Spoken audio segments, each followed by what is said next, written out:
Good morning, everyone. Please be seated.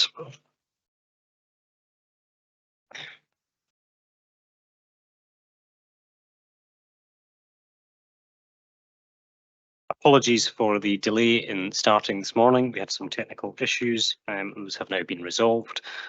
So welcome to everyone here in the chamber and those joining online. If I can ask the clerk to confirm any apologies and take a roll call of those online.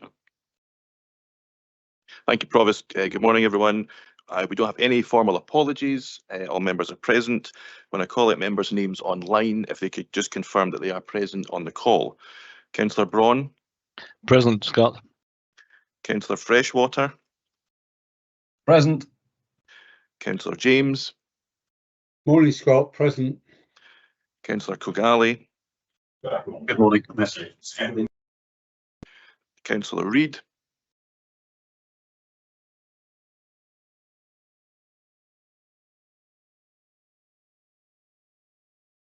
Councillor Reid, are you online?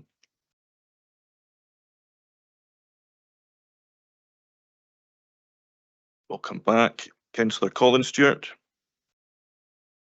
Present. And Councillor Grant Stewart. Present. We'll check with Councillor Reid to make sure that he's online. Present, sorry. Thank you. Thank you. Item 2 is declarations of interest. Do members have any declarations of interest in respect of items on today's business? Councillor McCall. Thank you, Provost. I have a non-financial interest as a member of the Adult Protection Committee. Thank you very much, Councillor McCall. Are there any other declarations of interest?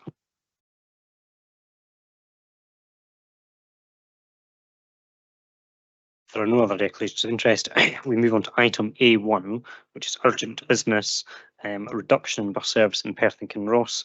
I am accepting this urgent motion under Standing Order 10.3 on the grounds that under Section 50B, 4B of the Local Government Scotland Act 1973 even, I believe it to constitute an urgent matter given that the announcement was made after the deadline for motions had closed, and therefore I would invite Bailey to move his motion.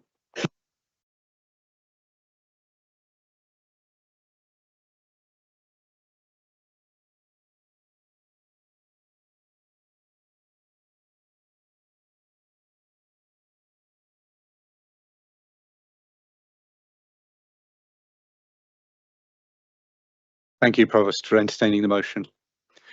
I'd like to start by thanking Councillor Duff and the Conservative Group for their constructive input prior to the meeting. There's additional items incorporated from them here in terms of the affected areas, so thank you for that.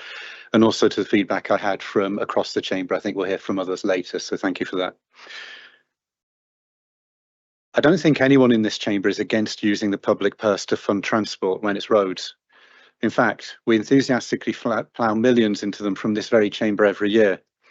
It's not just maintenance of transport infrastructure. I'm not supposed to mention the CTLR anymore, but that's a big blob of transport spending that the majority of this council enthusiastically supported. Transport, therefore, by definition, must join healthcare and education on the list of public services that we all benefit from. We are equally keen to fund the three of those from this chamber, therefore we must consider all three of them to be public goods. However, we treat transport very differently at the moment a person is either unable to or chooses not to drive a private car. It's that inequality that angers me, colleagues. The current model for public transport delivery leaves the most vulnerable and those who care about the environment at a distinct disadvantage. We would not give a licence to a private company to operate a monopoly on education provision, but only serve the areas of our counties that turn a profit from. We would not give a licence to a private monopoly on healthcare provision to only serve the areas where people are the healthiest. So why do we do it when it comes to buses? There's a long-term and a short-term solution to this. There's no quick fix. The start of the long-term solution happily passed last week. For today, unfortunately, all we can do is send a message to Stagecoach. I'd like to send the message that everyone in this chamber is gravely concerned about these proposed changes, and to highlight the severe disadvantage this will put the affected communities at. Thank you. I commend this motion to the council. Thank you, Provost. Thank you, Bailey. I'd like to invite Bailey Brock to second them. motion.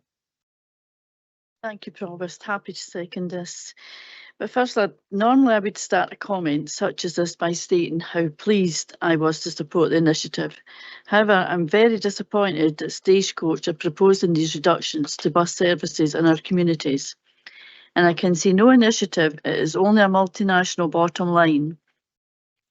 Bus services are essential services in our communities, and this is why the council already provides significant subsidy to operators, including Stagecoach, to ensure a reasonable level of service across Perth and Kinross. My own constituents are very concerned about these proposed cuts and the impact it will have on them getting to work, college, hospital appointments. But these cuts will impact much further than just Raverne. Residents across Perth and Kinross, including those in Bailey's ward and your own ward of Highland Provost, are hugely impacted by these cuts. It's therefore vital that the council speaks loud and clear on the importance of this matter to us and our constituents and makes the strongest possible representation to Stagecoach in the hope they will listen and reverse them. Thank you. Thank you, Bailey Brock. I have an amendment by Councillor Liz Barrett.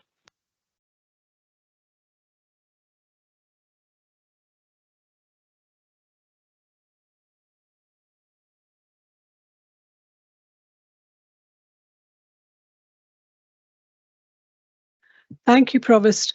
Our amendment, which is now on the screen, just seeks to add 2 further points to the motion. The first is requesting Stagecoach to extend the consultation period to allow the general public, the local councils, NHS Tayside and other interested parties to fully consider and assess the proposed cuts and to provide comprehensive responses to Stagecoach. And the council requests the leaders of all political groups to write jointly to the Cabinet Secretary for Transport and Infrastructure, calling for Scottish Government intervention with Stagecoach to pause and extend the consultation pending publication of the full details and impact assessment. The timescale for responses to the proposals is completely inadequate and doesn't provide reasonable and fair opportunities for residents in the council to respond. Many residents have contacted me to say they haven't been able to work out exactly what the impacts are, as there's so little detail provided on the Stagecoach website. So they can't figure out where the Service 7 will stop if Service 8 is removed, for example, just to be parochial about Perth City South.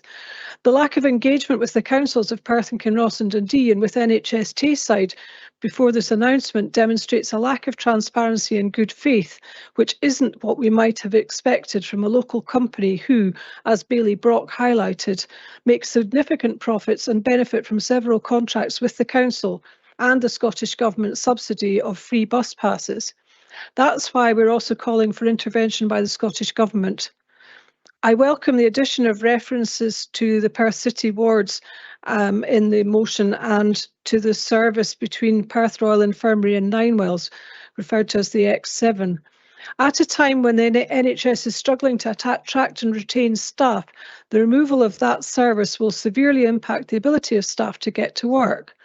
I've been contacted by a lady who lives in Perth and has worked at Ninewells for years.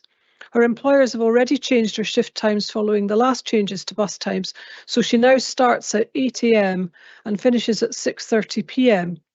If these cuts are made, she faces a 2-hour journey at each end of this long working day. Staff also use the X7 to transfer between Ninewells and PRI hospitals for their shifts to allow for best use of resources in NHS Tayside. We know from the recent Scottish Government announcement that there'll be no progress on the promised Centre of Excellence at PRI for at least 2 years, if ever, and many people in Perth rely on the X7 to get to and from outpatient appointments or to visit patients. For those who don't drive, they face a long and complicated journey or the expense of a taxi, which is beyond the reach of most.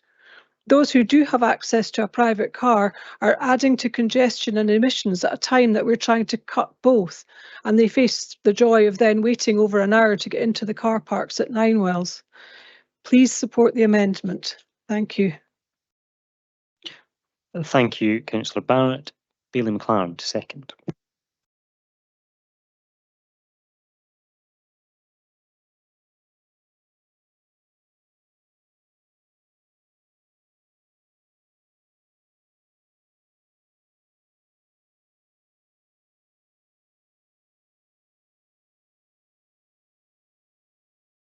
Thank you, Provost. We've all been appalled at the proposals announced last week to drastically reduce the bus timetable throughout Perth and Kinross by the operator Stagecoach. These proposed changes are hugely unpalatable to our constituents who rely on the regular bus timetables to get to work, school, college, appointments, food shopping, visiting family and friends, and so on. Let's not forget rural villages and communities will be affected greatly. I've been contacted by a constituent living in Merthley who has highlighted the impact of these proposed changes on her autistic son's employment. Having recently secured a job, he will now be unable to get to his place of work on time and have little option but possibly to resign from his job. Yesterday, I was contacted by a local agricultural business who I'm sure you're all aware of, Stewart's of Tayside, a food producing business who grow, pack and deliver soft fruit, potatoes and sweets directly to supermarkets throughout the UK from their base at Kinfons. This business is reliant on seasonal labour who are working under the seasonal workers visa. The Home Office regularly carry out checks to ensure that workers are being fairly treated. Welfare is part of the criteria evaluated, and having access to the regular bus service allowing them to buy fresh and affordable food and essentials in Perth is something the Home Office view as positive towards welfare. This business employs 250 workers at the lowest point of the growing season, rising to 700 to 800 in the height of the fruit season. These workers will be paying full fares. And they are regular daily users of the bus service. There are other agricultural businesses in Perth and Kinross who also employ seasonal labour with the same needs. A Perth Grammar School pupil living at Bertha Park is now anxious as to how she will be able to start the school day on time, as the first bus to leave Bertha Park under the proposed timetable will be 9:30 a.m. Also, many residents of Pitcairn Green and Almond Bank are also in shock at the proposals. Not only will these proposed cuts to our constituents' bus services increase the use of cars, but there will also be a negative effect on the local economy. Again, rural areas suffering. Here's another example. Glendoick Garden Centre, a long-established rural business, are also deeply concerned as to these proposals, as around 40 restaurant staff travel to and from work using the bus service, as well as many customers daily. Currently, there is an unnecessary level of anxiety sitting with residents and businesses of Perth and Kinross, which we as the elected members are hearing loud and clear. An extension to the consultation period would give more time to lodge these comments. Today we are debating an important issue which will have a detrimental impact on constituents' lives, economic activity and general well-being. Therefore, it is vital all political leaders unite to write a letter to the Cabinet Secretary for Transport and Infrastructure, asking for an intervention with Stagecoach to pause and extend the consultation pending publication of the full details and impact assessment. I urge you all to support our amendment, and I'm happy to second Councillor Liz Barrett's amendment. Thank you. Thank you very much, Bailey McCann. Councillor Forbes, please. Yeah, thanks, Provost. I would actually support either of those amendments because I think they all send the message that everyone in this council is absolutely appalled by the way that we're being treated, the way our constituents are being treated. As has already been said, the Carsagowrie will be absolutely devastated by the cuts.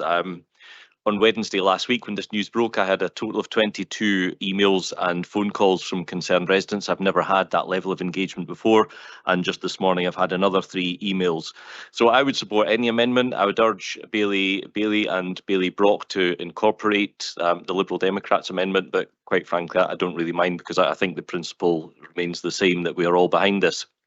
I understand the Chief Executive's meeting with Stagecoach on Friday, and I think the immediate short-term solution to this is for him to put as much pressure as he possibly can on them to extend this very short period of time that Stagecoach have given us, where they intend to implement these changes if they indeed go ahead. And then beyond that, we have to look for further longer term solutions to this problem. Thanks, Provost. Thank you, Councillor Forbes. Councillor Duff next, please. Thank you, Provost. These latest proposals from Stagecoach indicate that it is proving extremely difficult to make a number of our bus services profitable. As members are aware, our public transport budget subsidises a number of bus services to the tune of £2.75 million per annum. Without council subsidy, many of these early morning, late night or Sunday services would not operate either. As noted in a number of budget proposals last week, we cannot go on subsidising the current model of public transport, and work is needed not just in Perth and Kinross but nationally to establish an efficient, sustainable financial model for our public transport service. I understand that last week's announcement from Stagecoach was given without prior notice or consultation with key stakeholders, including this council, and that is most unfortunate. In addition, it appears that Stagecoach have given only a minimum period for consultation of around 14 days, which is insufficient for most residents to become aware of the changes and their likely impact in time to provide any meaningful feedback or comment.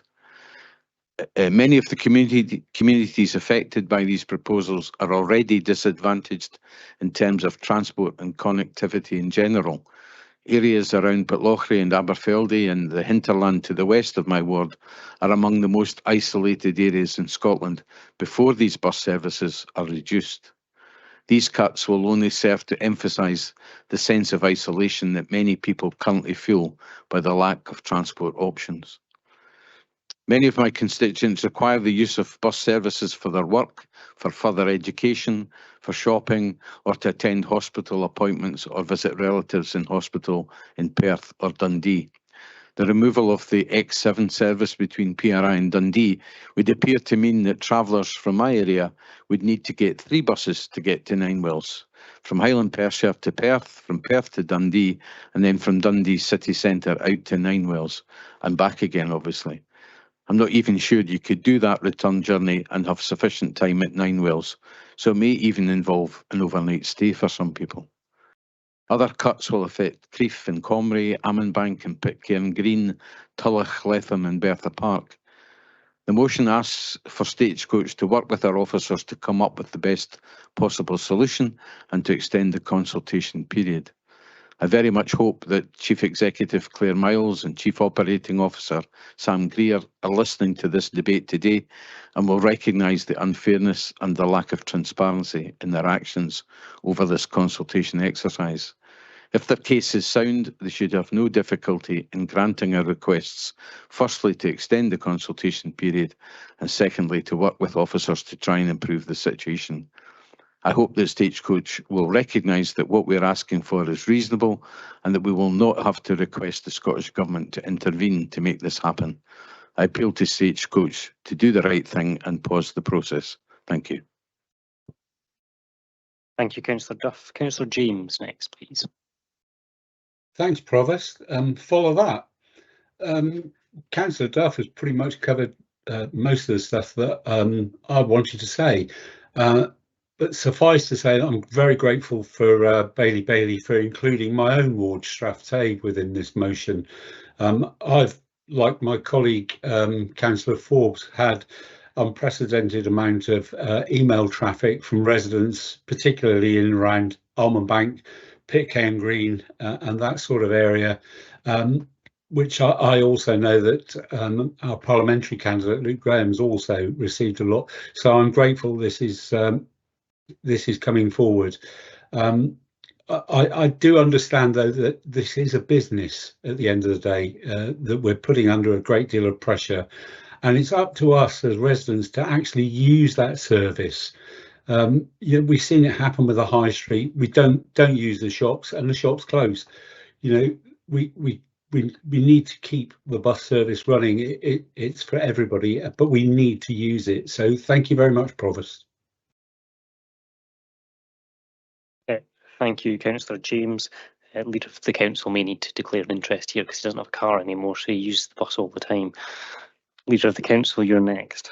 I do have a car, but I choose to use bus transport and have done to come to all council meetings since 1st April last year. So yes, I'd like to thank everybody who's spoken and everybody who will spoken. I think across this chamber will come to an agreement here, and I'm very pleased to see that Councillor Bailey in the chat is going to accept the amendment into his motion, the amendment from the Liberal Democrat group. The main point is lack of consultation.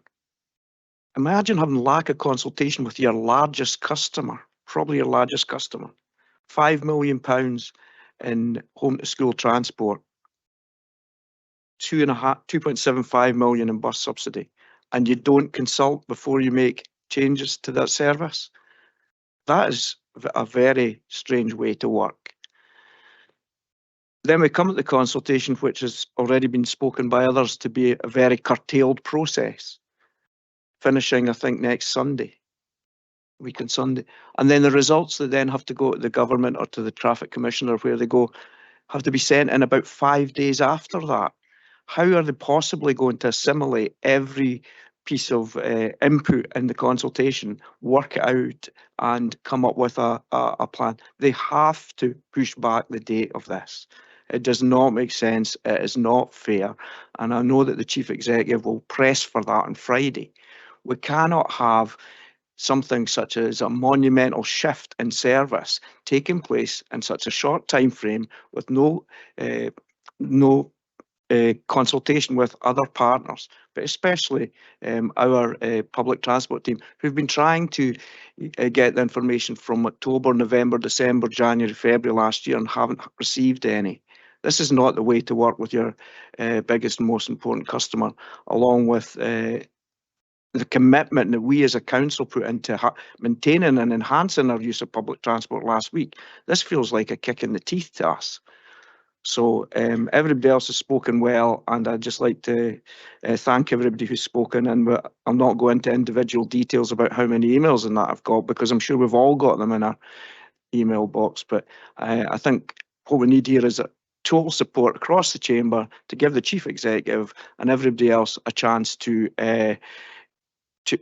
negotiate at least an extension to the consultation and to push back the implementation of their proposals, which I've tried to understand the spreadsheet and cannot make sense of, as Councillor Liz Barrett said, where the stops are going to be and where they aren't going to be. It's not done in a clear manner.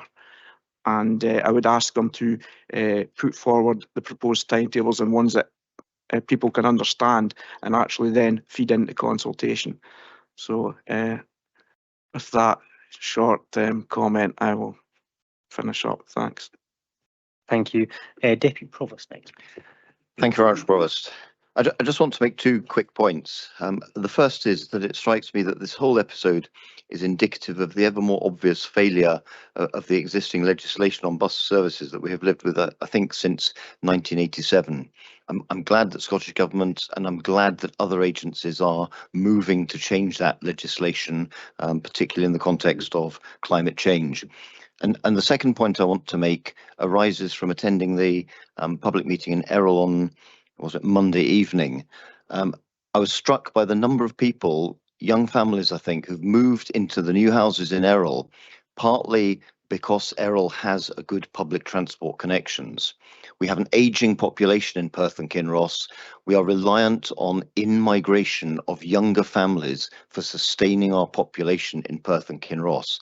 And increasingly those families in the future will expect good and reliable public transport. And I think that through this period, through these difficulties, we need to remember that and seek to do our best to sustain our public transport. Thank you. Thank you, Deputy Provost. Councillor Harvey next, please. Thank you, Provost. Deputy Provost Parrott and Councillor Lang and Bailey McLaren have stolen all my thunder and talking points, so I'm not going to go on them again. I just want to emphasise a point that Grant made and just emphasise it a bit more. We've had discussions with Councillor Forbes and Councillor Bailey. And some of the details that came from Stagecoach about the numbers and the profitability were rather confused. which kind of adds to my thought that maybe the confusion's on purpose or the further detail was required moving forward. However, all I'm just going to say at this point briefly is I fully support this proposal and this amendment. Thanks very much to Bailey for bringing it forward. Thank you. Thank you, Councillor Harvey. Councillor Rebick.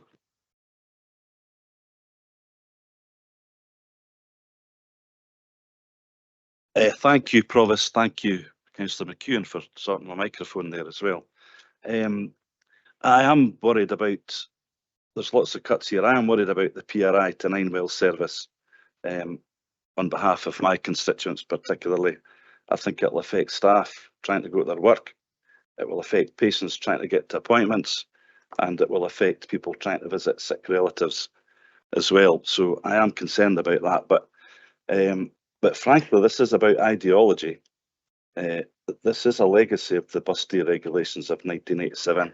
It's a legacy of successive Westminster government's desire to privatise everything that moves, frankly. I believe public services should be run by the public, for the public when they're essential. However, we have to play with the hand we're dealt with here today, and I think it is incumbent upon everybody across the chamber to try and find solutions. And I certainly welcome this motion and amendment as a starting point for that conversation, certainly. I applaud the efforts made by Council last week to support locally led bus services in an imaginative way. The people of Glenfarg have certainly shown us it can be done. So I welcome this motion and I welcome the amendment as a starting point for conversation. Thank you. Thank you, Councillor Rebick. Councillor McEwen next, please. Thank you, Provost. I completely agree with the amended motion that has been put forward today. You know, buses are part of our green strategy going forward. Free bus passes for youth was brought in to encourage and create habits amongst our young people to again use bus services more.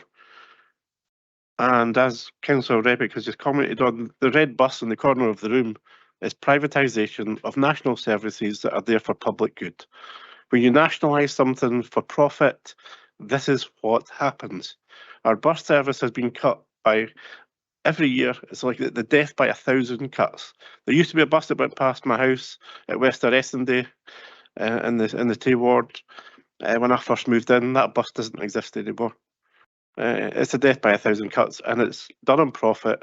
And when you run needed public services for profit, this is where you end up, which is why I completely disagree with that way of providing services. And I do think the bus service in Scotland should be renationalised. And I'm disappointed that our two Labour colleagues don't have that in their motion. Well, Councillor Leishman's yet to speak, so I'm sure he will provide us with some socialist meat in due course. Bailey Ahern next, please. Thank you, Provost. I just wonder how Stagecoach came up with some of these solutions that they put out. Did they just close their eyes and throw a dart at a board? I'm going to be parochial and talk about the number 9 service in the city centre. They've decided to remove the service after 7 p.m. in the evening. The number 9 serves one of the poorest and ageing populations of Perth City. The changes also include adding the 1A and the 2A each hour. You think they would spread it out. So the 1A is at 5 to the hour and the 2A is at 2 minutes past the hour. Not exactly a very good service. And it's also going to affect the current route up in Tulloch, and they're going to extend the length of time it goes up there. That means that our residents in the city centre, including officers of this council, are going to have to decide whether they attend meetings in the evening or other people work in the evening, because they're going to have very difficulty in getting back to their own homes. It's also going to affect clubs. It's going to affect places like where the elderly meet, where the young meet. So they've really got to sort the situation out. I also wonder how it fits in with Perth and Kinross Council and Scottish Government plans of trying to get people away from their car onto public transport. Certainly in the rural areas, I can see other people going, it doesn't fit, we're going to have to go back to the car. And I just want to finish off with one comment that a resident said to me this week, is that they put up with the disruptions last year with the delays and the shortage of drivers, and this is how they're treated by Stagecoach. Thank you. Thank you, Bailey Ahern. Councillor Leishman, we're waiting for our red meat for the socialists in the room, and then later on, Councillor Allen is due to speak to provide the free marketeer point of view. So, Councillor Leishman next, please. Thanks very much, Provost. Thanks for the big build-up, and good morning to you and to fellow councillors. I would like to start off by taking us all on a journey this morning, one that spans 4 decades in just under 2 minutes. 40 years ago today was the first day of the miners' strike. The miners could see that what was being proposed went beyond job losses. It would lead to the devastation of entire communities, with prosperity leaving and people being left behind. The ideological notion that competition must be good, that it drives efficiency, that it's better for the consumer, that society should be this dog-eat-dog contest where inequality is needed for economic growth, is an insult to not only the miners who went to work in the most dangerous of conditions, but also to us 40 years on. Today's bus provision embodies what's wrong in society when the ideology that greed is good and rampant profit can go unchecked. Now, I'm not saying that Stagecoach or any company should be criticised for wanting to make a profit. Profit is not a dirty word or a horrible concept, but the worshipping of profits and dividends to the detriment of people's needs, their work, their health, or their basic ability to participate in their community is fundamentally not right. Surely. The behaviour of Stagecoach here is a symbol of greed, of selfishness, and a mentality of profit over people. I know and I acknowledge that Stagecoach have their Given for Good community fund and that they donate 0.5% of the pre-tax profits to charitable and community causes. But that doesn't help someone from Letham who needs an efficient and reliable bus service to get to their work so they can provide for their kids and they're victims of last-minute cancellations. Nor, or someone from Tulloch who needs to get to 9 Wells for treatment, but buses to the hospital are reduced. The social harm of that can't be accurately expressed in a set of half-year accounts, of which in the half year up to the 28th of October 2023, Stagecoach's total operating profit was £43.3 million. A Conservative councillor said at the budget last week that being preoccupied with the cost of everything and not appreciating the value of something is wrong. Of course, while I completely agree, it dawned on me that even if an elected Tory thinks that, then it shows how unequal and unfair things in society actually are. Stagecoach need to get around the table and participate in meaningful, constructive discussions with PKC. It's the very least we can do on behalf of our residents, because it's critical that as councillors we show solidarity with the residents of all 12 wards, because like the upheaval of 40 years ago, when negotiating with power, the lesson of united we stand, divided we fall is at the forefront of our minds. Thank you, Councillor Leishman. Councillor McCall. Thank you, Provost, and thank you to the proposers of the motion and the amendments, which I will wholeheartedly support.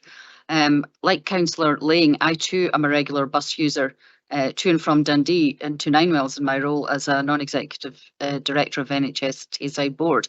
And in fact, I am bemused as to why these services are being withdrawn during the day, because anytime I've travelled on them, they've been busy. They've have, particularly, up until about 10 o'clock and anytime after 3 o'clock in the afternoon. So really would like to understand a lot more from Stagecoach what their justification is for lack of demand. I think in particular the number 16 service has a number of students, school students who live in our Carsall-Gowrie ward but attend school in Dundee. They don't have dedicated school transport, but they travel in public transport to and from school. So there has big implications for us. I think it was Councillor Barrett who mentioned issues, no consultation with Dundee or Perth and Kinross Council, but equally there's been no consultation with Angus, which has been given on one hand and taken away with the other. So right throughout Tayside, there's been significant lack of consultation and lack of awareness of the dependencies in a number of people, not just attending health appointments, but also their daily lives, getting about to work and to school and to college and to further education. So I totally support these amendments. I do support colleagues across some of the political parties who have said that privatising public services is not such a good idea. Probably back in the day, I probably campaigned against them. I'm old enough to have probably done that. So I would support the motions wholeheartedly. I think the Stagecoach really needs to extend the consultation as a minimum to probably the end of the school term, which would be June, in order to allow meaningful consultation. And I also would hope that they would engage wholeheartedly with all of the health services as well. Thank you. Thank you, Councillor Cole. Councillor Frampton.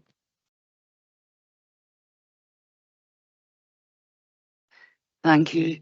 I just want to say I agree that Stagecoach needs to extend the consultation.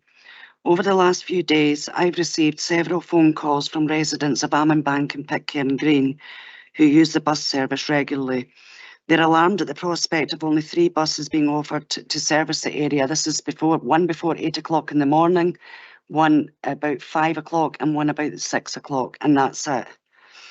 This also means that individuals who need to get to GPs, hospital appointments, etc., would have no choice but to pay for taxis, which is not viable in the case that we're still living in a cost of living crisis.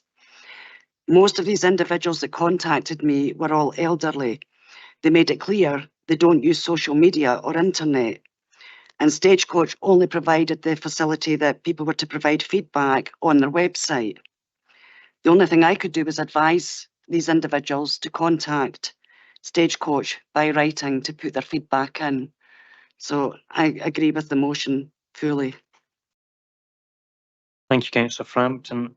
Councillor Allen, and then a final comment by Councillor Reid. Thank you, Provost. Well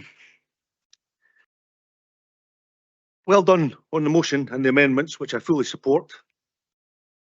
I understand how easy it is to revert to blame culture, but 1987, our Provost wasn't even born then. We need to get real and live in the present. So it's today's problem. Let's sort it out together. I'm disappointed in Stagecoach. Thanks. Thank you, Councillor Allen, and Councillor Reid. Thank you, Provost. Yeah, I too support the motion and the amendment. And I'm going to suggest a very non-conservative solution. Can we possibly think about an equivalent of Tayside contracts, but call it Tayside travel, so that we can provide a decent public service to those that need it?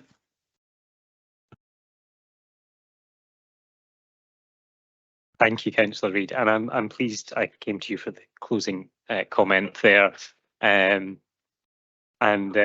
think Bailey is bouncing up and down in his seats, waiting to sum up at this point, to unveil some of his budget, perhaps.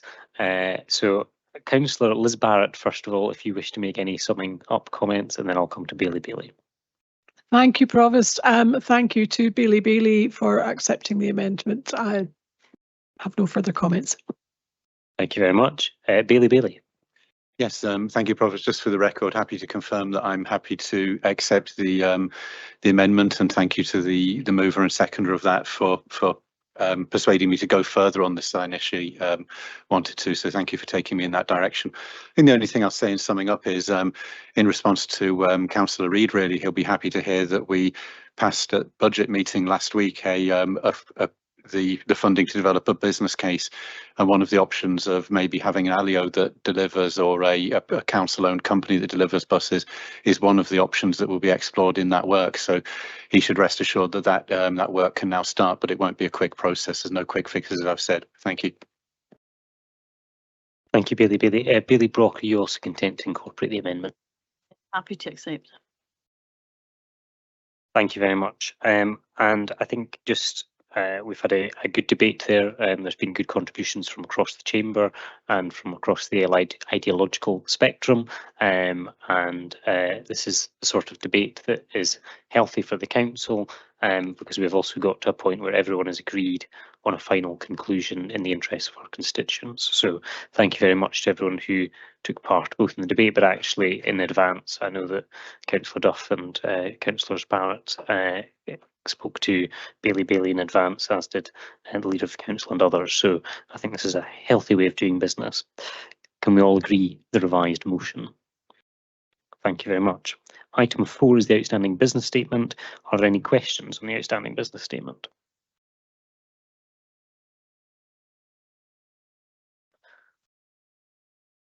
If there are no questions on the outstanding business statement, can we note the outstanding business statement and agree to remove completed actions from the outstanding business statement? Thank you. Item 5 is the Chief Social Work Officer Annual Report 2022-23, and I'm going to invite Jackie Pepper, the Chief Officer and Director of Integrated Health and Social Care, to introduce the report.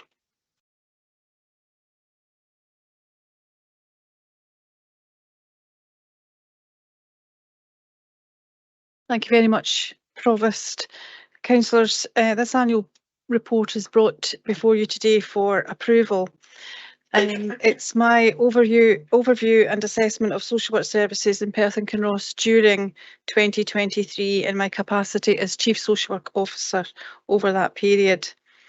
The Integration Joint Board at its meeting on the 14th of February noted the report as it pertains to social work and social care services for adults, which are delegated by the Council to the Integration Joint Board as part of the integration scheme. As you all know, this is a report that comes forward in my name, providing a professional overview, but it is very much a team effort, and much appreciation goes to a whole range of people, and particularly Hazel Robertson, who's here today, and Kenny Ogilvie, who's unexpectedly given his apologies, but their teams, and especially to Margaret Steele, who retired in December, who has supported the preparation of these reports over many years. I'm also delighted that Aaron Singh is here today with us, having commenced his new role and taking over as Chief Social Work Officer from the end of January this year.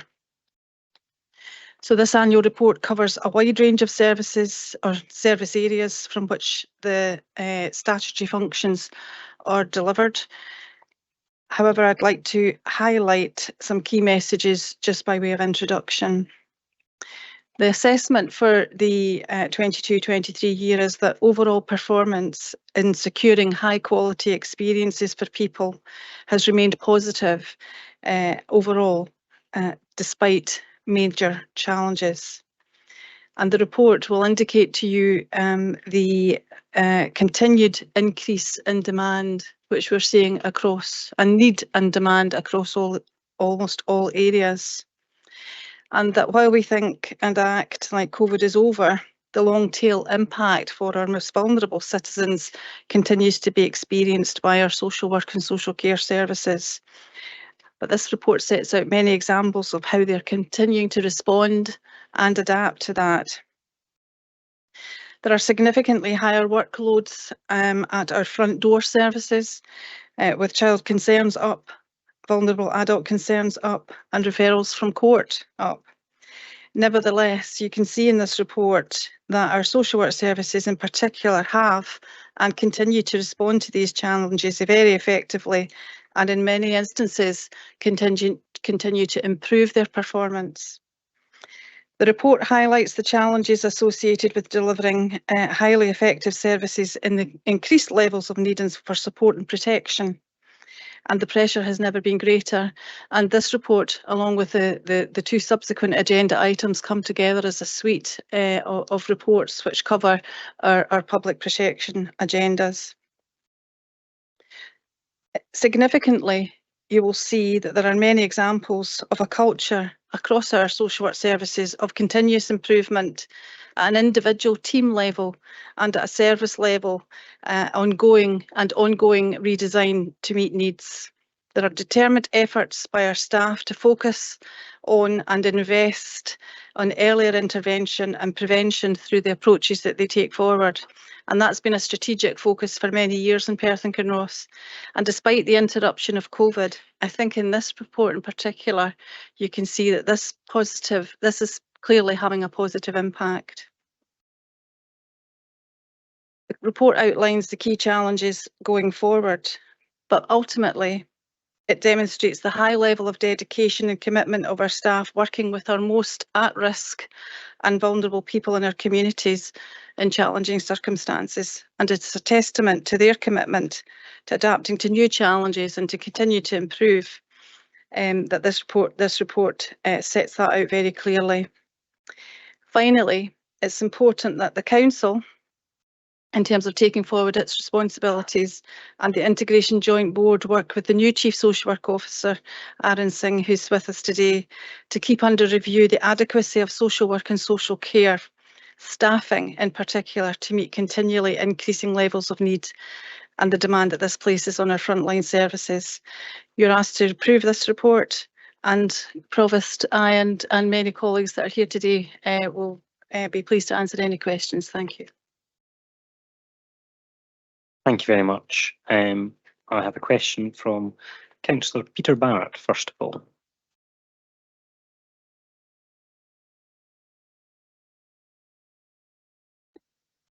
Thanks, Provost. My question relates to the appendix to the Chief Social Work Officer's report on page 30 of the report, page 53 of the pack, and that's with the rising history and trend of child concern reports. The appendix says that by far the majority of CCRs do not relate to child protection, and then refers to the longitudinal increasing trend continuing to place additional pressures on our existing and single and multi-agency screening and child protection arrangements. So the question I wanted to ask, is there something different that we need to be doing in terms of how we assess those concerns? I know that we have a no wrong door approach, but is there a training need amongst the groups that provide the most concerns, or is there a different approach that we need to take in order to try and manage those pressures or contain those pressures? Thank you very much, Councillor Barrett. It's a question that has arisen for myself and many others in this field for a considerable time, because you'll see that trend has been continually going up. I think that's a testament to the impact of our focus on early intervention, the publicity, the training, etc. So people are very much picking up concerns about children, and that will extend right through from concerns about their well-being through to those children who need a very immediate response. The report and the Child Protection Committee Standards and Quality Report sets out the arrangements for the MASH and how that's working. But I think there is a question in here about how we are using our social work resource to screen all of those reports and ensure we've got the right people around that, and it's a multi-agency approach. It is very much the right thing to do, because what it's doing is ensuring that those children get the help they need at the time they need it, when they're being referred, rather than going all the way through the child protection system. I would have a concern that we're asking people to define the nature or whether it's a child protection concern at the point of referral or not. And I think we can pick that up later, perhaps in the Child Protection Committee Standards and Quality Report, because it's not until you have an opportunity to gather historical information or multi-agency information that you would be able to take that forward. I don't know if Hazel wanted to say anything else in addition to that, Councillor Barrett.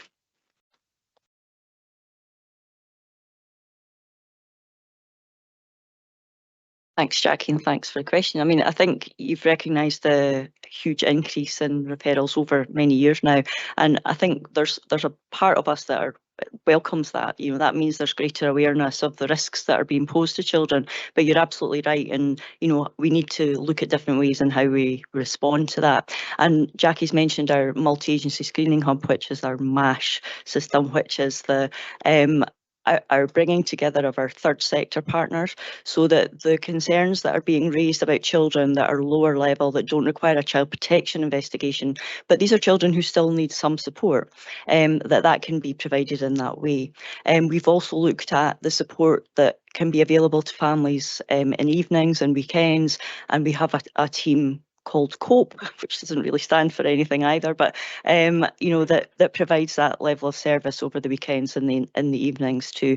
And we also have our own internal family support team, which again, you know, is predominantly our social care staff who are helping parents with routines and managing behavioural issues at home and in that environment. So, you know, there are a number of simultaneous things being attempted at the moment to try and offset that huge demand on a very small number of our social work staff who are skilled enough to do that investigation at child protection level. Thank you. Councillor James next, please. Thanks, Provost, and thanks, Jackie. Great report, and well done on another successful year, doing the hardest job in PKC. My question is on page 4 of your report, which is page 27 in our papers.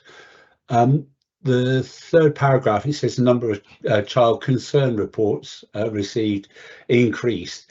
Yet if you go to the bottom of the page, the number of children and young people whose names have been placed on the protection register has fallen. So my question, a bit of a weird one really, is the increase as a result of perhaps malicious reporting, or is it some other reason? Thank you. Thank you very much. In terms of the increase, I think it's across the board, but the major referrers are police and health staff and education. But you'll see in the Child Protection Committee Standards and Quality Report, there is a multi-agency self-evaluation cycle where this is very much looked at to ensure that the right children are being referred, and all of the self-evaluation activity would suggest that yes, the right children are being reported through the appropriate mechanisms. But the reduction in numbers of children in the Child Protection Register is really a testament to that very early intervention. So I think what we're seeing here, and I think that's what I said in my introduction, very clearly in this report, probably for the first time, if you take COVID out the equation, the impact of what I would is really our GIRFEC approach, which is identifying children and addressing their needs as early as possible and ensuring that they don't need to go right through the system to more formal and statutory intervention. Thank you. Amy Williamson. Thank you, Provost. I understand that Perth Kinross area has the highest number of elderly residents on mainland Scotland. I'd like to know if a review is being considered on the additional pressures with the delivery of palliative care, along with the communication of medical outcomes between service providers and families. Thank you very much, Councillor Williamson. This is a very live issue for the Health and Social Care Partnership and the Integration Joint Board, and I'm looking. We have some members, councillors who are members of the Integration Joint Board, and who will be able to testify for that. The one of the most recent reports that came to the Integration Joint Board outlined the additional support that is coming through the carers strategy for people unpaid carers who are looking after their relatives or loved ones at end of life.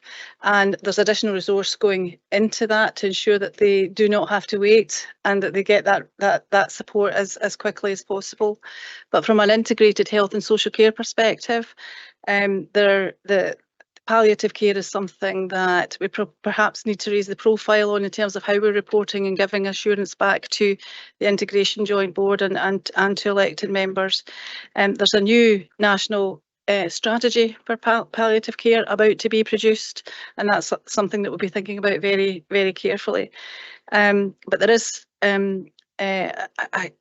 a huge level of support goes through our community health services for people who are at end of life, and who to ensure that they are supported as far as possible within their own homes and within the community.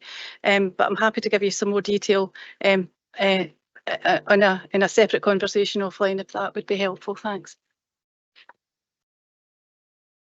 Thank you. Bailey. Thank you, Provost, and thank you for the report. I'm looking at page 30 of the document pack, which is page 7 of the appendix, section 2.2. That section describes the fact that we've seen a growth in out-of-hours demand by almost a third over a 3-year period. Wonder if the team can tell us a bit about what they think might be driving that. Why are more people presenting out of hours than they did before? It's a pretty dramatic shift over a 3-year period, and is that expected to continue, as in might we be at 40% increase if we measure over a 4-year period next year? Thank you. Our out of hours service, generally sees a 50-50 split in terms of the requirements for both children and families, and also adult need. And we've reshaped the service in order to try and accommodate best the need. We're working very closely now with the immediate response teams for older people, and also with the team I just mentioned earlier, COPE and REACH, all of which work out of hours. They're not working a 9 to 5 Monday to Friday. So some of the work that we're seeing in out of hours is an extension of some of the daytime work. Some of it is about responding to the needs in a much more efficient way than we've been able to do previously. But inevitably that means that there are more contacts out of hours than there had been previously in previous years. The HEART team worked hand in glove with our out of hours social workers and social care staff, as do our social care staff from REACH and from COPE, who will be supporting families where they're experiencing real difficulties at times that office hours are not open, and we're being much more flexible in the way that we respond to families' needs. Thank you. Councillor Allen. Thank you, Provost, and thank you to the team. It's a great report, so well done. On page 31 at 2.4, it talks about looked after services, and it goes on about people who are looked after in the, with foster kids, foster care, people who are looked after at home with supervision. My interest is about 5.6 of the 14 children who are looked after in residential settings. Why are they in residential settings? Can we not foster them? Are they problem kids? What is the answer to that? I'll just say a few words and then I'll hand over to Hazel, because this is very much in her area of the business. The Hazel mentioned REACH, and Council took a decision back in 2017-18 to close our only residential unit in Perth and Kinross and to invest in a completely different approach to earlier intervention and working with young people and their families in a very different way to retain them in their community. And that had a really dramatic effect, because I think we were sitting around 42 children in residential care at one point in time. So it was a very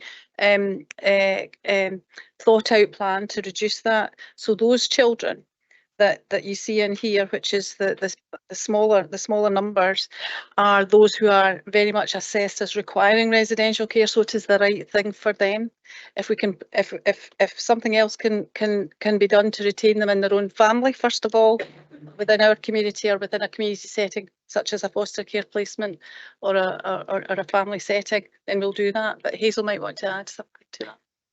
I think Jackie's probably covered all of that. I mean, the children who are in residential care are monitored incredibly closely. That is our most expensive resource. It's also not the most suitable for all children. It is on assessment of their needs. And, you know, we would always endeavour to keep children with their families first and foremost, if that's possible, and support to do that. And then with foster carers, if we can.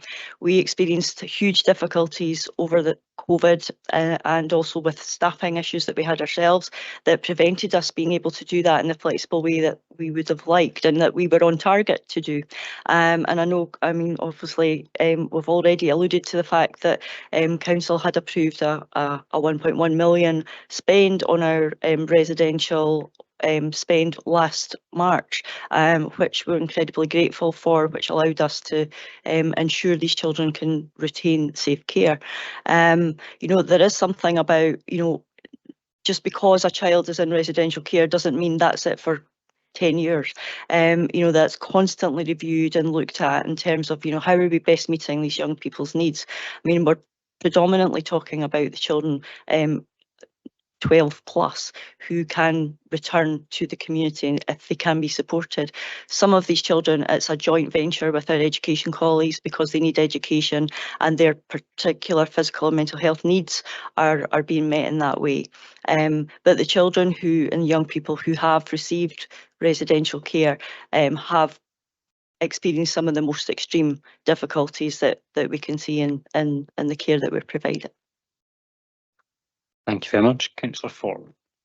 Thanks, Provost. I'm on page 32 of the document, and the third paragraph down says, we know that the social and emotional impact of COVID-19 has had a major impact on risk-taking behaviour amongst young people. I wonder if you could just elaborate on what that actually means.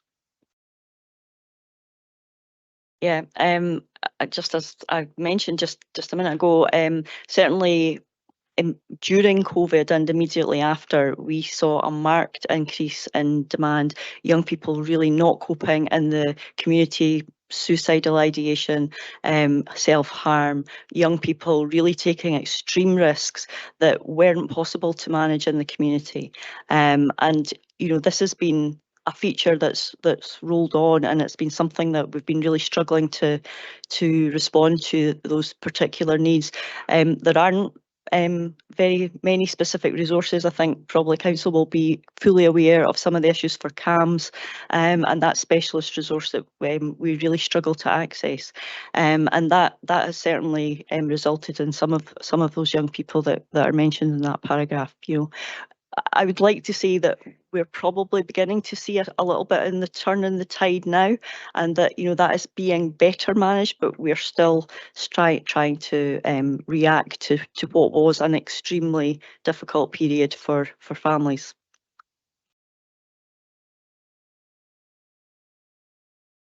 I was just wanting to come back in because Aaron is here and in his new role as Chief Social Work Officer, and I'd indicated that I wouldn't ask him any questions, but we did have a discussion when we were looking at the data here around how well we are doing to keep children in our communities and out of residential care. And while we're seeing that rise over that period of time, our discussion was saying that actually we've done pretty well to keep that at that level. And Aaron's indicating, if you're online, he's indicating by nodding in agreement to that. So I think we've done pretty well in Perth Kinross. I'd just like to say that while Hazel's here, just to recognise the huge level of work that's going in there. Thank you. Councillor McPherson. Thank you, Provost. My question relates to page 28 regarding the re-registration of children in the Child Protection Register. I noticed that that sort of was 34%. I was just wondering, in terms of my questions about when a child is deregistered, is there continuing ongoing social work or other agency support for that child and family, or does that finish? And could that explain why there is such a high re-registration of children previously on the register, or are there other factors that would explain that? Thank you. The re-registration rate is the numbers of children are very small, so the percentages are maybe a little misleading, but certainly once a child is deregistered from the Child Protection Register, there is continued follow-up. At a 12-week period, those children and that family are revisited to ensure that the supports that they require are still being delivered, and that they have access to other people to support them should they need that. Clearly, we monitor this really closely, because what we absolutely do not want to see are children who are repeatedly being referred through child protection processes to be registered on the Child Protection Register. But that in itself does not protect children. What does protect children are the services that we can put in place around that, and that doesn't require a registration to do that. That is something that we just engage with the family and ensure that it may be statutory services, but most often at that point it would be third sector services that we would hope would be sufficient to support the family and the child, so that avoids any future need for registration. Thank you very much. Councillor Allen. Thank you, Provost. On page 33, there's a great paragraph about young carers. We all hear lots of heart-wrenching stories about youngsters who give up all their time to look after family members. I think it's brilliant that we're recognising them and the introduction of a young carers package is fantastic as well. What you're suggesting through the report is that there are 96 young carers in Perth and Kinross, and that they have claimed 1,266 entitlements. It may be good to hear what the package actually involves, but my bigger concern is, do you think that 96 is reflective of the true number? No, and it's really hard. Obviously, this report is relating to a year ago, and I can tell you now that there are 744 registered young carers across Perth and Kinross, and we're working very closely with PCAVs in order to support those young people. I mean, clearly they're in many different types of situations, and some will require more than others.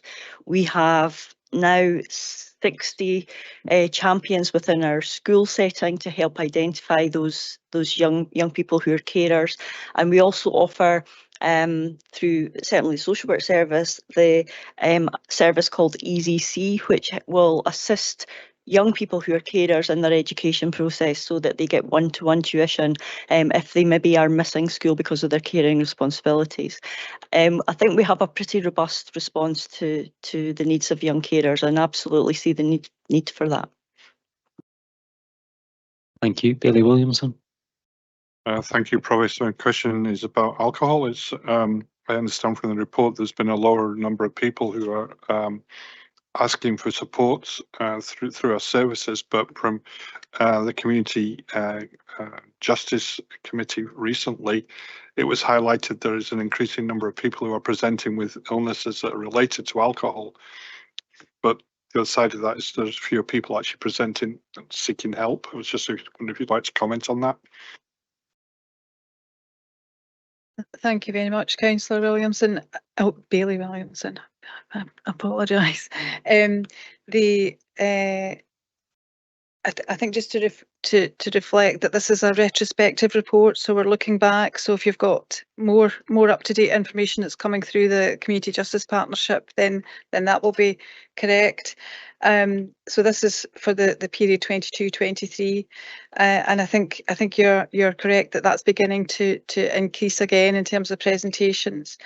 The information in the report around the integrated drug and alcohol team, you'll know the work that we're taking forward to ensure that we adhere to the the medication assisted treatment standards, the MAT standards that they're best known as.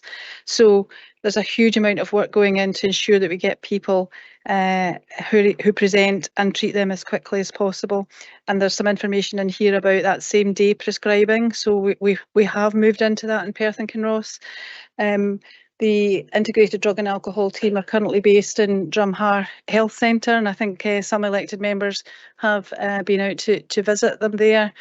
They are in the process of moving to much better accommodation, and that will be, I won't disclose where that is at this point in time, but what I'm hopeful in terms of that new accommodation and everything that provides, that it will be a much more easily accessible, non-stigmatised approach to supporting people. So hopefully we will get as many people through the door as we possibly can. So hopefully that will come forward in due course, so you have that information. Thanks.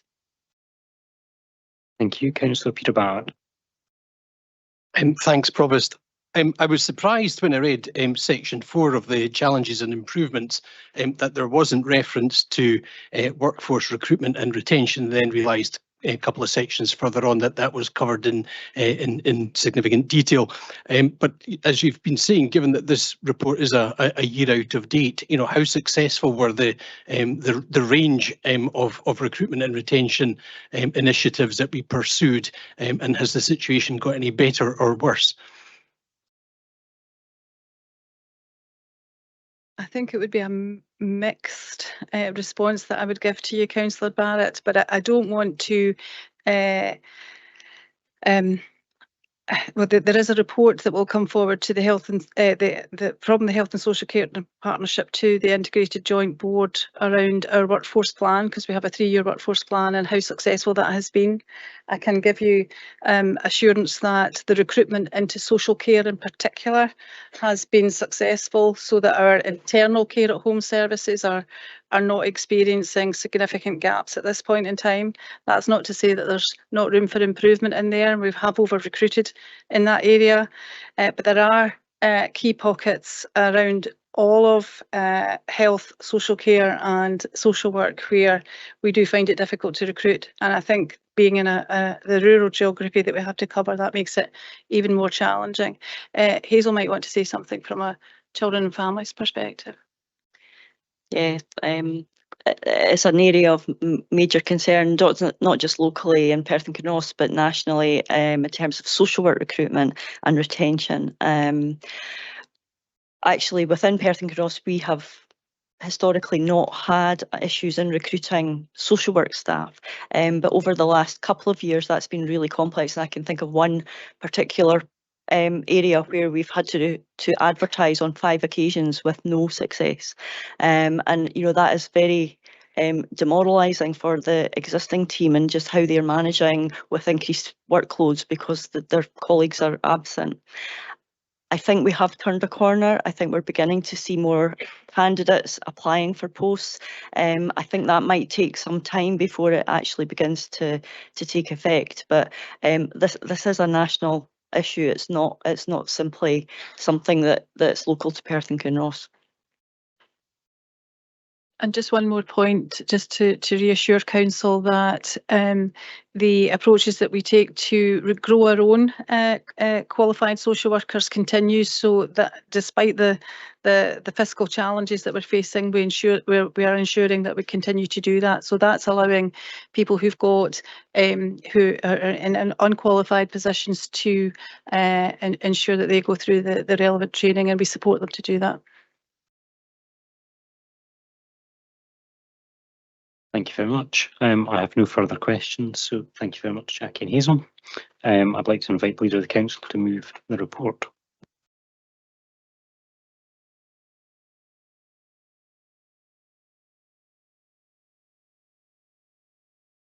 Thanks, Provost.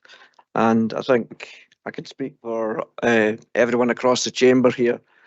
I'd like to thank you for all the work that this team does. And I think that it was good to see there was questions about the report across the chamber. So it showed that the interest we have and want to know the depth of the work that you do. And I know it was retrospective, but that is in the past, and I know that you're continuing to move forward in the same way, and I'm sure we're looking forward to Aaron presenting his first report later on in the year.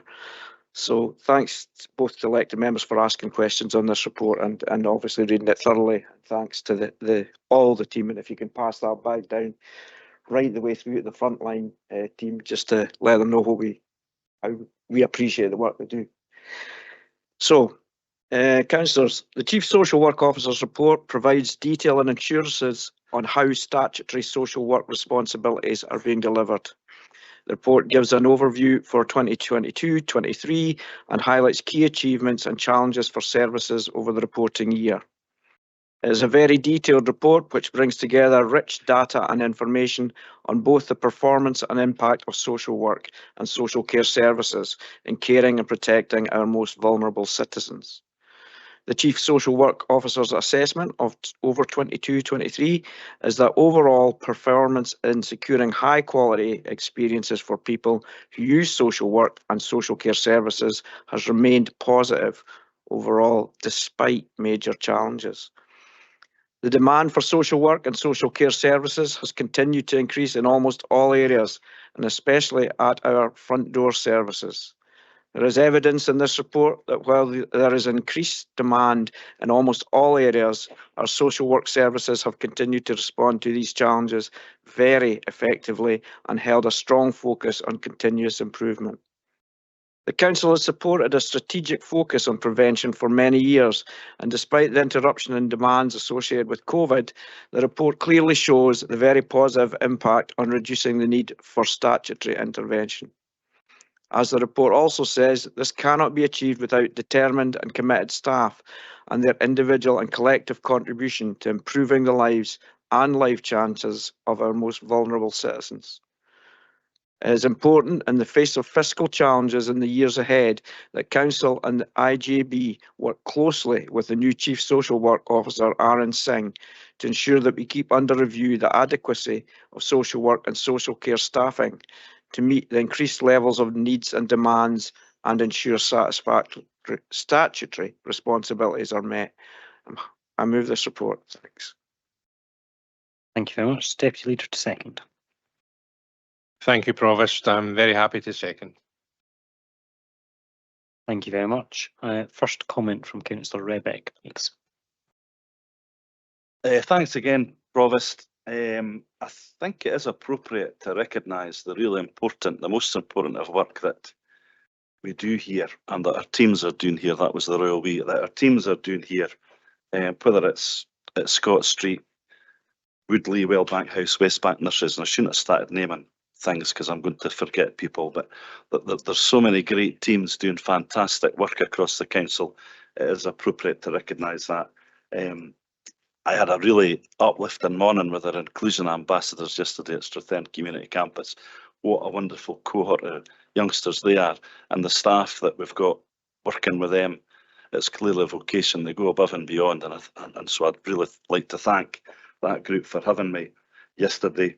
It's important that all our young people live a resilient, engaged, achieving, confident and healthy life, and I think I got that right. It's a tough aspiration, but it's a really important and necessary one. I think it's incumbent upon us all here to support you guys where we can and whatever way possible we can. So thank you. And I am bound to say lastly, Hazel, I will miss you, but I'm looking forward to working with Aaron, who's well, quite clearly a very decent human being. So thank you. Thank you very much, Councillor Rebeck. As there are no other comments, Leader of the Council, do you wish to say anything in summing up? No, I think everything, you can never say enough on this subject, so I think we'll just curtail it there. Thank you.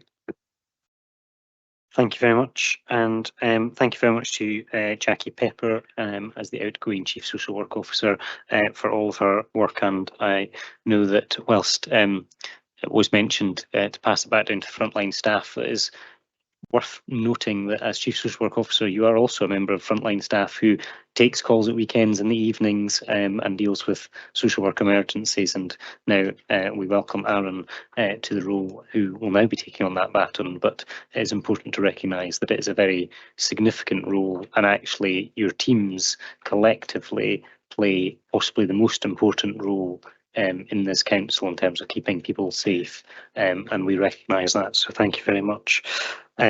Members, can we agree the Chief Social Work Officer report? Thank you very much. Members, I, in my haste to get onto items of business, skipped over the minute of the 22nd of January. Can we agree the minute of the 22nd of January 2024? Thank you. And in reward for agreeing that, you can have a 10-minute recess for a comfort break back at past.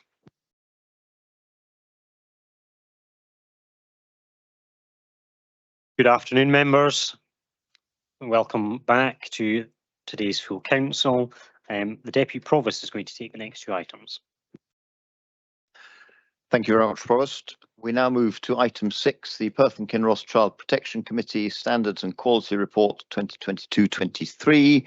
And I would ask Jackie Pepper to introduce this report, and I understand that she'll hand over to Bill Atkinson for further introduction. Thank you.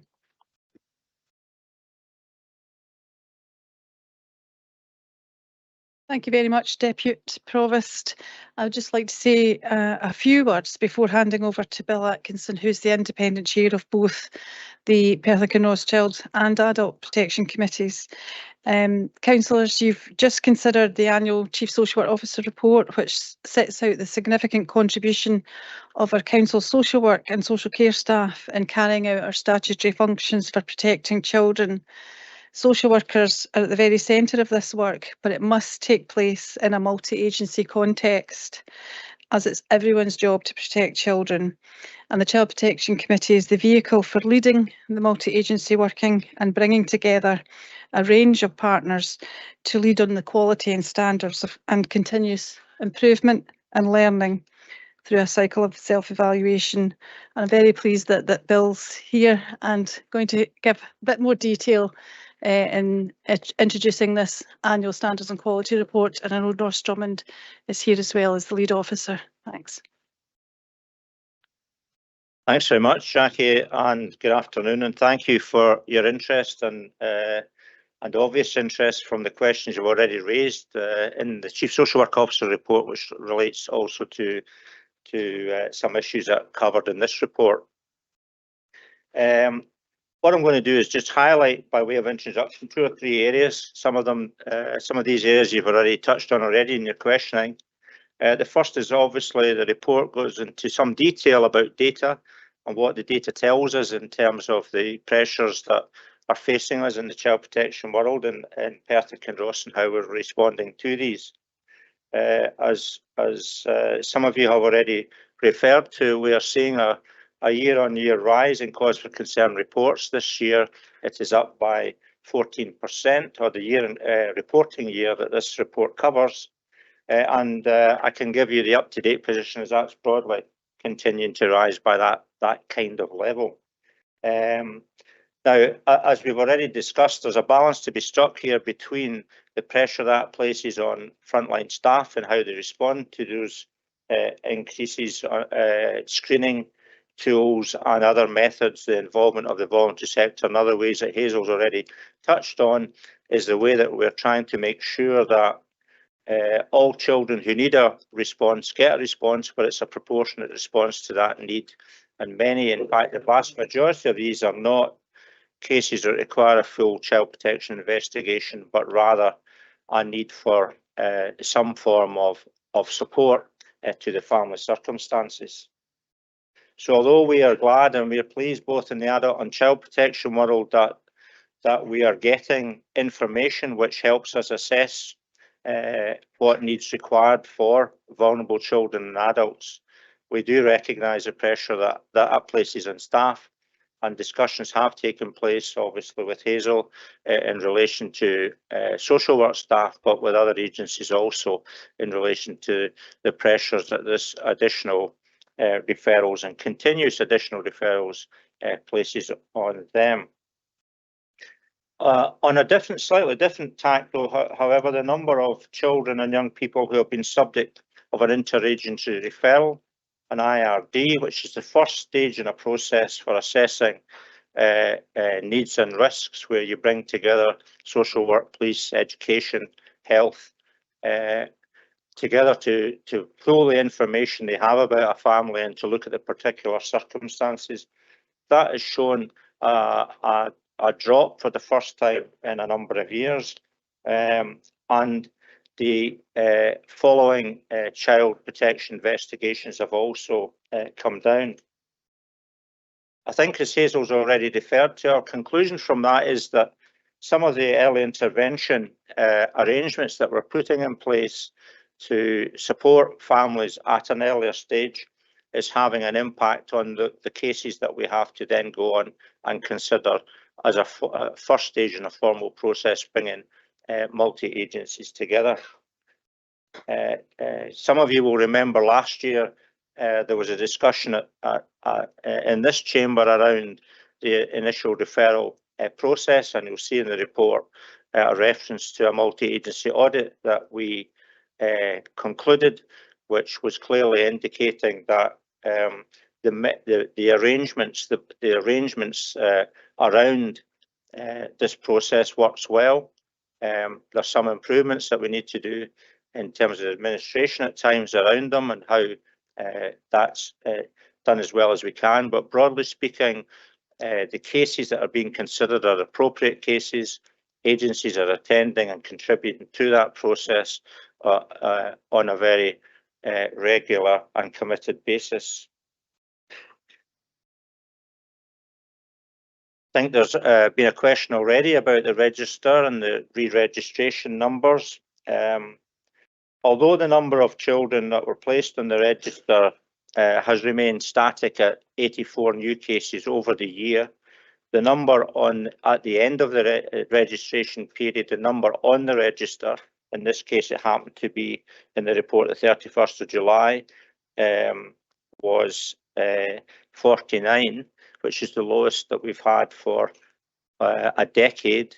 The up-to-date position, I think, today or around about now is slightly more than that, 52 or 53. We have a low number of children on the register, and we see that again as an indication of the robust arrangements that have been put in place to support children without the need for registration. So some of the early intervention, social work and other arrangements in place and services provided by our partners is having, particularly our voluntary sector partners, is having an impact on that. We have also invested, or the council has invested in a child protection coordinator to oversee all these case conferences and reviews, and that gives a sharper and a more consistent focus to looking at what do families need. Do they need to remain on the register, or whether there are a range of other supports that can be provided without registration? In the past, elected members have been interested in the age and profile of children on the register and the reasons for it. They remain quite similar to previous years. Younger children tend to be in the register. There's reference to children who are on the register at birth or an unborn baby, arrangements that are in place to support those most vulnerable mothers and their children. And the common areas for concern remain parental mental health, domestic abuse, parental alcohol and drug issues, and probably most commonly various combinations of these. That's what the data tells us in the report, and I hope that's helpful, and happy to take questions. It's important to say that it's not just about collecting data. The committee is keen to continue its improvement and self-evaluation programme, and recognising the focus, I think, at the front door, I think, was the reference that was used earlier on. At the earlier stage in the process, we met just in the last couple of weeks as a subgroup, looking at where we're going to focus our multi-agency audit this year, which will be led by Aaron, who's taken over that subgroup, and it is going to be around the early stage of the process. What's happening to these children at the very first point of contact, at the cause for concern level? Are we confident that children are getting the service that they need when they need it, and that only those that really require the full intervention of formal child protection measures, including registration, receive that service? So that the multi-agency audit is one tool, and additional tools that we're using, including very importantly trying to get feedback from families who are in the process of needing support, or who are actioning other services, voluntary services, for example, and feedback from them, which helps guide our way forward in a direction of travel in terms of what we provide for the future. Lastly, I'd just like to highlight that the report also covers the important area of leadership and improvement, the continuous improvement I've spoken about in relation to audit, self-evaluation activity, but also the importance of the governance that's around from yourselves, really, in your role as elected members and representatives of the community. The Chief Officer Group, which is made up of our Chief Officers from across the key statutory partners, the Children and Families Strategic Partnership, all offer support and scrutiny to the Child Protection Committee on the work that it's done. So finally then, the report touches on the improvement plan, and we have produced a 3-year improvement plan, a detailed plan, and some of the areas highlighted that, as I've just said, is around the improvements on and the development of our key data that we're using and refining, comparing with other parts of the country all the time. There's fundamental processes. The IRD one is one that I've mentioned already. We've had that audited. We need to continually review that. We need to take into account multi-agency guidance that is now produced nationally.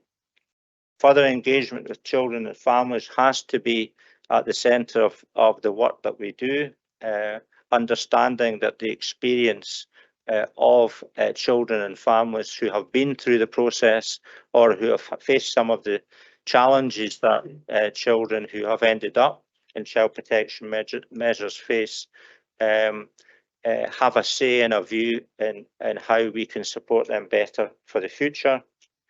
I'm promoting some of the key practice guidance because at the end of the day, I think, as the leader acknowledged, that the child protection services are only as good as the frontline practitioners, whether it be the social workers, the police officers, the health visitors, the teachers, and all the other voluntary services that support children and families.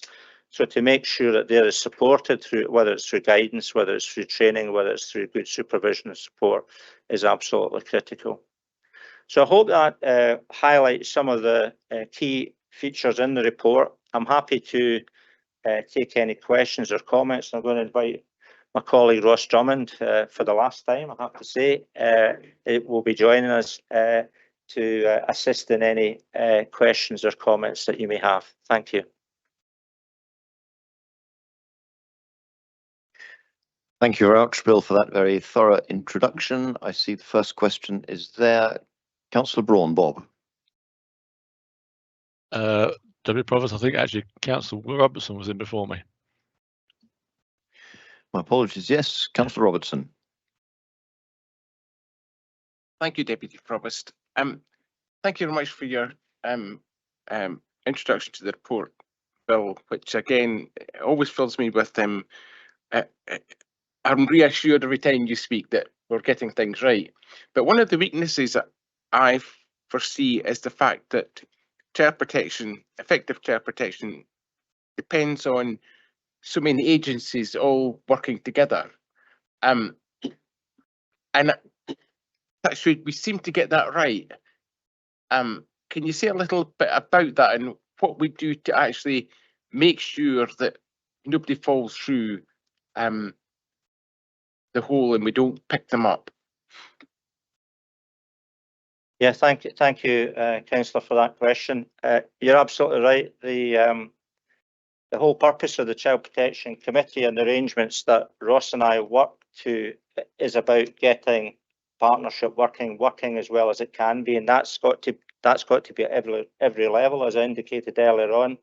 Our chief executive is chair, I think, at the moment of the chief officer group.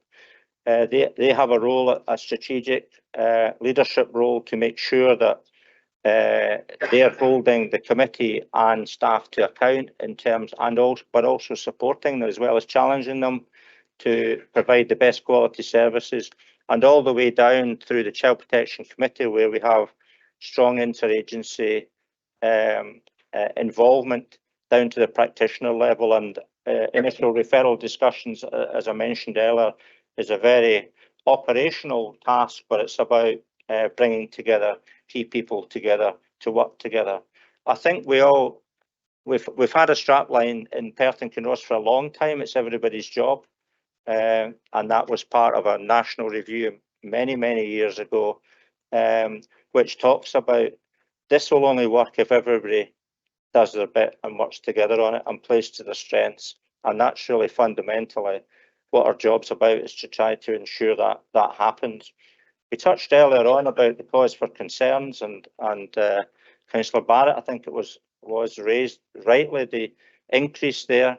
One of the things, just to try and use that as an example, one of the areas that we were looking at was discussions with some of our referrers, particularly the police, who are our main referrer, about how could they support us in that process.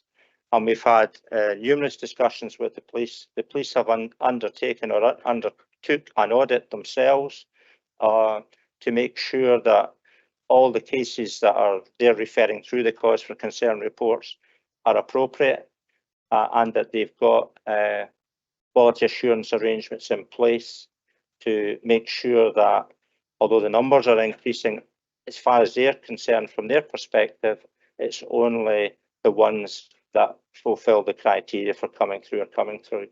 And frankly, we would rather see them come through than not know about them.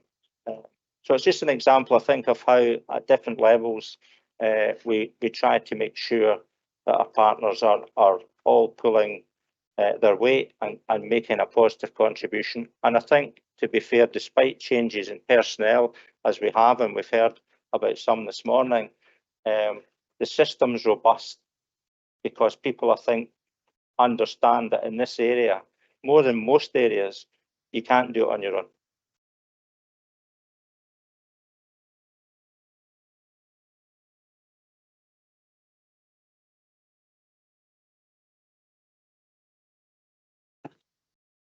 We now move to Councillor Braun. If your questions are related, we'll take them together. If not, if we can just take the first now, thanks. But they are separate, so I'll do the first one. Thanks, Bill, for the report. I'm looking at the page 13 your report 101 of our pack. This is to do with re-registrations. Children on Child Protection Register. We saw a drop down to just 4 in 2021, and then a gradual increase since. And I just wonder if you wanted to comment on why there's a steady increase. I mean, is it related to the COVID pandemic, or is there another underlying trend?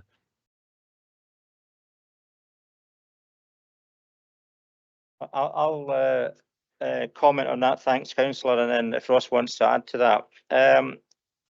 I think, as Hazel said earlier, we have to be very careful. These are small numbers, and they can be skewed by a particular family set of circumstances. So if you have a large family, for example, then that will affect the numbers there. So we need to have that caveat. I don't think there's any particular reason why the number has gone up. That we look very carefully at them for the reasons that I think that was behind the question earlier on, to make sure that children who continue to need to be on the register are not going off too quickly and then having to be re-registered. And you'll see more. I think the text suggests that most of the ones who have been re-registered have been re-registered at least more than 2 years later. So they've gone on with support without registration and managed to cope for a reasonable period before things have started to slip again and they've had to be re-registered. So that, I think, is probably the main issue. We do watch it quite carefully. That you're right to say that there was a variation around during the COVID period, because there was less children being deregistered, and therefore probably less children being re-registered at a later stage, and that was to do with the availability of support to monitor children when they were no longer on the register but still needed support. Ross, you want to add to that? No, I think Bill's answered the question to the full extent. COVID did impact on our ability to deregister children and young people, but relatively speaking, these are small numbers. The overall number of registrations and deregistrations, we've seen an increase this year.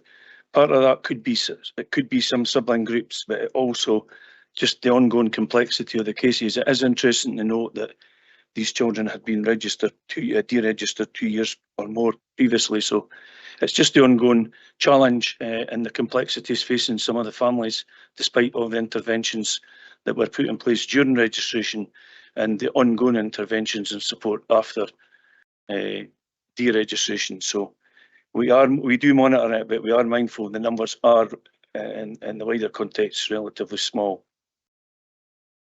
Thank you both. Thank you. Thank you. We now move to Councillor Allen. Similarly, if your two questions are related, otherwise. Thank you, Vice Premier. They're not related. On page 97, it talks about child concern reports, and at figure 2, it talks about child concern reports by age.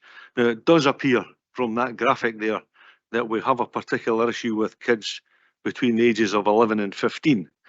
Does that come down to problems at schools? Does it come down to social awareness after COVID, or is there something else that you can share with us?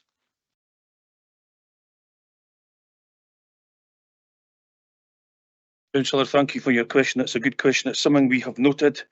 We are aware, despite in addition to the increase in child concern reports, that age bracket 11 to 15 has started to feature more regularly, and I think that actually started to become apparent as we entered and emerged from the pandemic.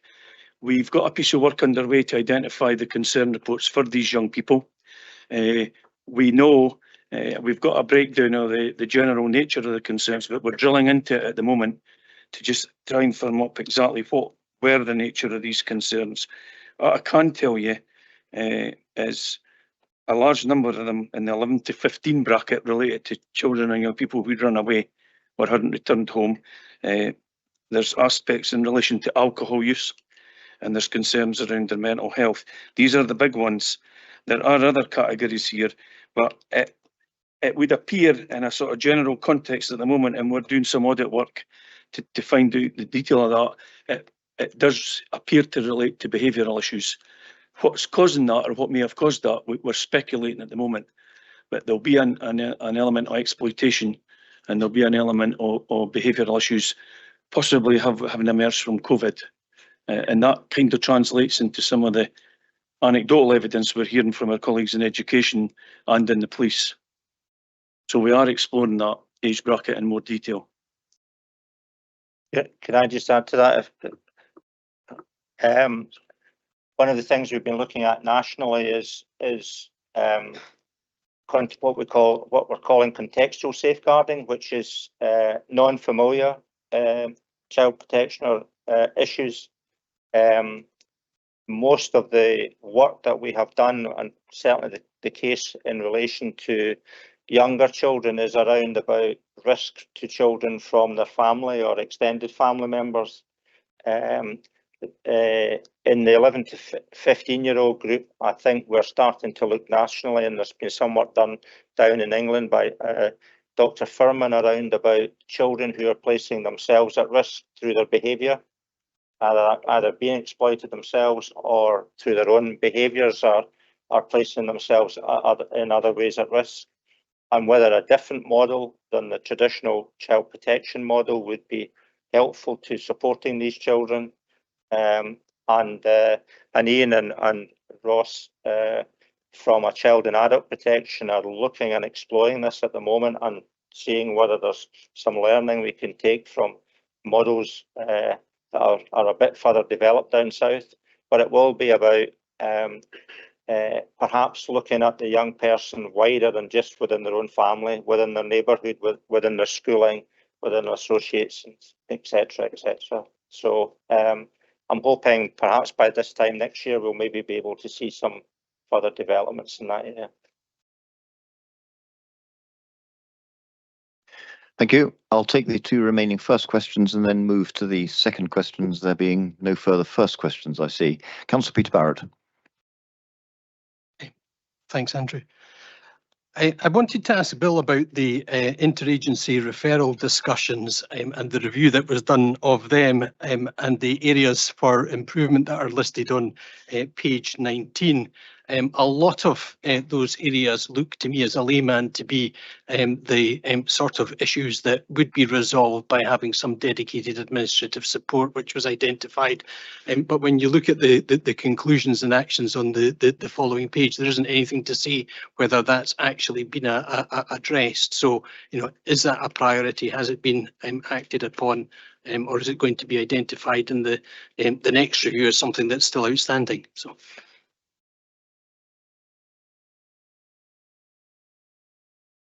Thank you, Councillor Barrett. Thank you for your question.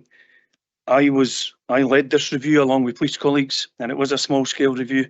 I was having a look at this morning, and in terms of the areas for improvement, I'll come back to your point about administrative support, sir. In terms of the areas for improvement, what you saw there was an inconsistency of recording before, during and after IRDs, despite the fact that these interagency meetings were taking place. There is no shared IT system or database, and that's been explored for many, many years.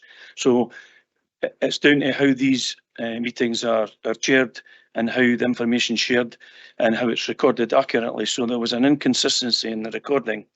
Now, administrative support, given the number of IRDs, would be a real challenge for any particular agency. This is an interagency practice, but in reality, our colleagues in Children, Families and Justice Services do all administration and the chairing of these meetings and practice. Most of them are chaired by social work and managed by social work. What I would say to you is that when the pandemic came, a lot of the IRDs went to virtual IRDs. So what we're now seeing is a much better attendance at IRDs from partners, particularly external to the council, and we're able to record them. So we have got an actual recording of the IRD, which we can retain for some period of time. We've got a dedicated template. So what we've been trying to do through training, we've got a training course on today, actually, and that's part of the course. And we've also got an online module. We've tried to encourage people to read the guidance, follow the template, provide the template at the meetings to the chair, but it will come back to whoever's chairing the IRD. It'll either be social work or police, to ensure an accurate record of the IRDs shared across those that were in attendance or invited to attend and perhaps weren't in attendance. I don't think realistically we're in a position to seek dedicated minute takers. Some of these IRDs take place out with hours. They can take place at very short notice. And we know in another area in Scotland where there are dedicated minute takers, it can take 2 or 3 days to get a minute taker to be available. We wouldn't want to be delaying simply for a minute taker. So we are going to carry out a further review of our IRDs to see if any of these improvements we've made have made a difference. But on your specific point, at this time, we are not in a position to put in dedicated minute takers. Thank you. We now have the first question, Bailey. Thank you very much.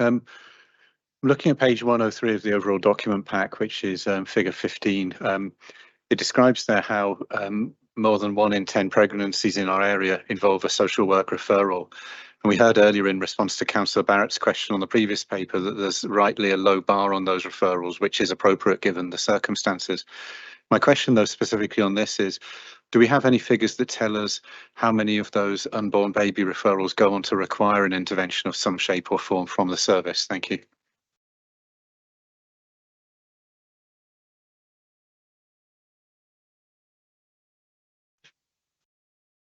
Thank you, Billy.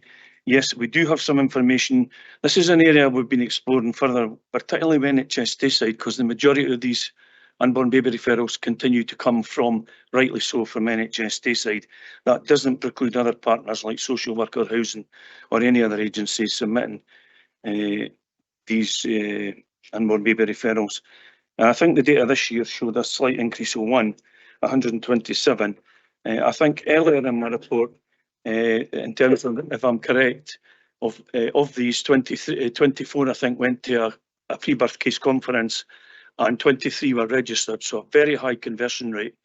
Those children and these unborn babies that did not end up going to a pre-birth child protection unborn baby conference, they get all levels of other support. So it could be a single agency support, it could be further assessment, it could be information shared with the unborn baby's named person, and there's a whole series of other interventions. What we're trying to work with our partners in the NHS is we're trying to profile the nature of the concerns a bit more at the point that the referral comes in, and what we do see is a strong correlation to what I think it was Bill spoke earlier about parental drug and alcohol use, domestic abuse, mental health. So it strongly links across to those children and young people who are being placed on the register. So the vulnerability factors are much the same, but we've asked them for next year's report which my colleague will be taking forward later in the year to give us a bit more demographic and a more detailed data in relation to unborn baby referrals. Thank you very much. We now go back to Councillor Braun. Bob. Thanks, David Provost. This question is really completely away from the reports, but it could actually apply to all three papers we're looking at this morning. But I suspect more so to this one. You and the team, Bill, are dealing with some very difficult situations, very stressful, I should think. My question really is there a sufficient mechanism in place for you and your teams to deal with the stress that these cases bring up? So it's a question more about yourselves this time. Is there sufficient facility in place to actually cope with this, particularly, I suppose, for those people just joining your team? Well, it's probably important to say that the child protection arrangements consist of myself on a part-time basis and Ross on a full-time basis. We're entirely dependent on the constituent parties and agencies that work together, as we described earlier, in partnership to a previous question. What we certainly have done, and it's in the report, we have. Sorry, I should have mentioned another post, which is a part-time multi-agency training development officer, and she has done a lot of multi-agency training, and we put a focus on multi-agency training and support and frontline support for staff in this area. I think we've mentioned in previous reports the priorities for practice, which is areas that we've looked at in terms of engagement from a consultant doctor, Sharon Vincent, who, as a result of the work that she did across Tayside, including Perth and Kinross, identified two main areas, which one was about engagement, working in partnership, which we've talked about, and the other was engagement with families and the importance of how we can support staff to do that in whatever agency they're contributing to that engagement. The key, as we said, to partnership working earlier on is working together, but in training together, then that helps people work together. So there is a strong emphasis on how we can develop guidance, how we can develop training and development opportunities, how we engage as a committee with frontline staff so that they feel they understand what we're trying to do and how we're trying to assist them in this difficult job. And one of the things that we've been looking at also is about how all agencies are supported from the line manager. Because if you look over the learning reviews over a lengthy period, as I've done, one of the key things is about how they've been supported by the key team leaders, whether it be in health, whether it be in police, whether it be in social work, whether it be in education, and how we make sure that those first line managers, these operational leaders at local in local arrangements, whether it be in a school, whether it be in an area team, whether it be in a GP practice or whatever it happens to be, are capable of offering the staff that are doing this very challenging job that you described, get the support that they need. So I don't think you can say that we provide them with all the support that we would want to provide them with, but we provide them with as much support as we can within the resources that we've got and within the arrangements that we have put in place, both in a single agency and a multi-agency basis. Thank you for that. I think Jackie Pepper wants to contribute as well. Thank you. Thanks very much, Bill, and thanks for your answer in relation to the multi-agency context. But I think it's really just as the outgoing Chief Social Work Officer, in fact, I think I have already handed it over to Aaron, the just reassurance around the importance of the strength of social work teams, that they are led by a team leader who provides quality supervision to all of the staff, and that comes across really is a really important thing to be able to do to manage the level of risk that we're managing, and that's across the board, whether that's in child protection or adult protection. So that just to give reassurance that that is how we are organised, and that's our expectations in terms of standards of supervision, and the frequency of that and the quality of that is something that we take very seriously. Thank you. Thank you. And now we move to final question from Councillor Allen. Keith. Thank you once again. I wanted to say at the outset that it's a great report again and lots of information in there, and well done to you two guys as well, because you've obviously got a good grasp on your subject and comprehensive answers, so thank you. My question is about point 5.4 on page 79, where it talks about the number of young people who've been the subject of an IRD, and the fact that you've had a decrease for the first time in this year. You did mention earlier when you were speaking that that was because of early intervention. Can you tell me a wee bit more about early intervention and why it's only being done now, or has it always been done but it's being done differently? Thank you. Thank you for your question, Councillor Allen. No, this is not a new concept. It's something we've been striving for many, many years. You can see the report, the number of concern reports coming in are rising year on year. What we've tried to do is, and I think some of the answer might be in the following paragraph on page 79 at 5.5, we've had an opportunity to look at how the multi-agency screening hub and the duty team and how we're handling the child concern reports. We've had to do that as a result of the demand at the front door, to use the phrase mentioned earlier.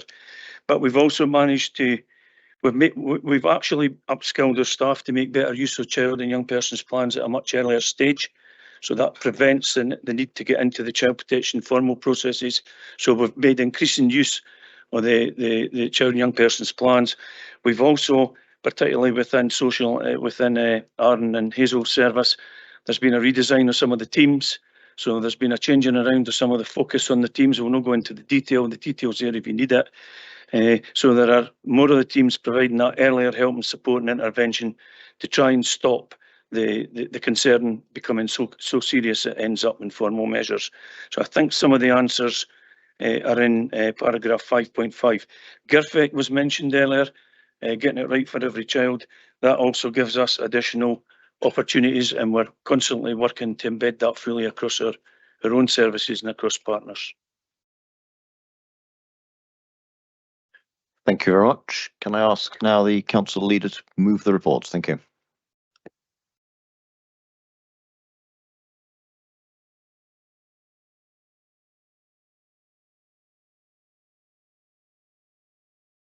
Thanks, Deputy Provost. Deputy Provost, councillors, this annual standards and quality report prepared by the Child Protection Committee for the academic year 2022-23 clearly shows the extent to which services are ensuring that children are kept safe from abuse and harm. Support, care and protection for the vulnerable and at-risk children and young people is a key priority for this council, and we set that out in our corporate plan. This report provides strong evidence of how seriously we take our responsibility to make sure that these essential services are delivered to the highest professional standards. We can see that more children are being identified when there is a concern for their well-being, a clear sign that GIRFEC is the cornerstone of our multi-agency practices, and that vulnerable children are visible and not under the radar. We can also see that fewer children are requiring formal child protection interventions, a clear sign that earlier intervention and prevention through voluntary support is keeping them safe and keeping them out of the statutory system. However, we can never be complacent and must continually quality assure and evaluate how well we are protecting our children and young people. This report clearly shows that continuous improvement is embedded in this very complex work. And I'm sure that I speak on behalf of all elected members by thanking all those senior officers across the partnership who come together as the Child Protection Committee, for their leadership and for all the work that lies behind this report.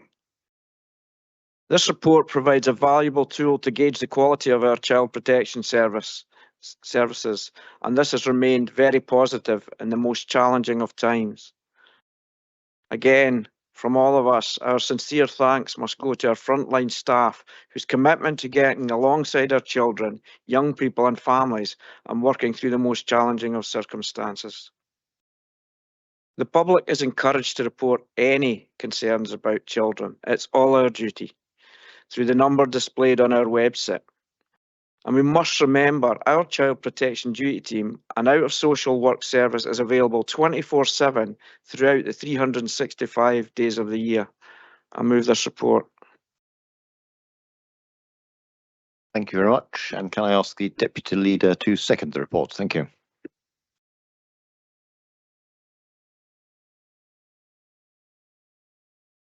Thank you, Deputy Provost. And I just wanted to echo and build upon some of the comments that Councillor Lane just made there. And can I ask members of the media who may be following this debate today to please print what I'm about to, the information I'm about to give, in the hope that it protects even just one child. It is everyone's responsibility to protect children. If you're worried about a child or a young person, please follow your instincts and report it, either to Perth Kinross Council's Child Protection Team on childprotection@pkc.gov.uk or by telephoning 01738 476 768. That is a 24-hour team. Alternatively, or additionally, please call the police on a non-emergency 101 number or in an emergency on 999. Call NHS 24 on 111 or call Childline on 0800 1111 or Crime Stoppers Scotland 0800 555 111. Thank you. I'm happy to second. Thank you very much. We now move to comments, and the first comment is from Councillor Barrett. Liz. Thank you, Deputy Provost. Thank you to Bill and to Ross for the report, and to all the teams and the frontline services for the work that goes behind this. I do not know how you do what you do. I just want to take this opportunity. I've had the pleasure of receiving Ross Drummond's reports to children, young people. I'll have to look at this because I don't want to use the acronym, Children, Young People and Families Partnership. And I just wanted to thank Ross publicly for his work and commitment to child protection in Perth and Kinross. He admitted recently that when he joined up 15 years ago, he meant to only stay for 5 after 30 years in the police. So I just wanted to thank him for the difference he has helped to make to thousands of lives during his 45 years of public service. Thank you.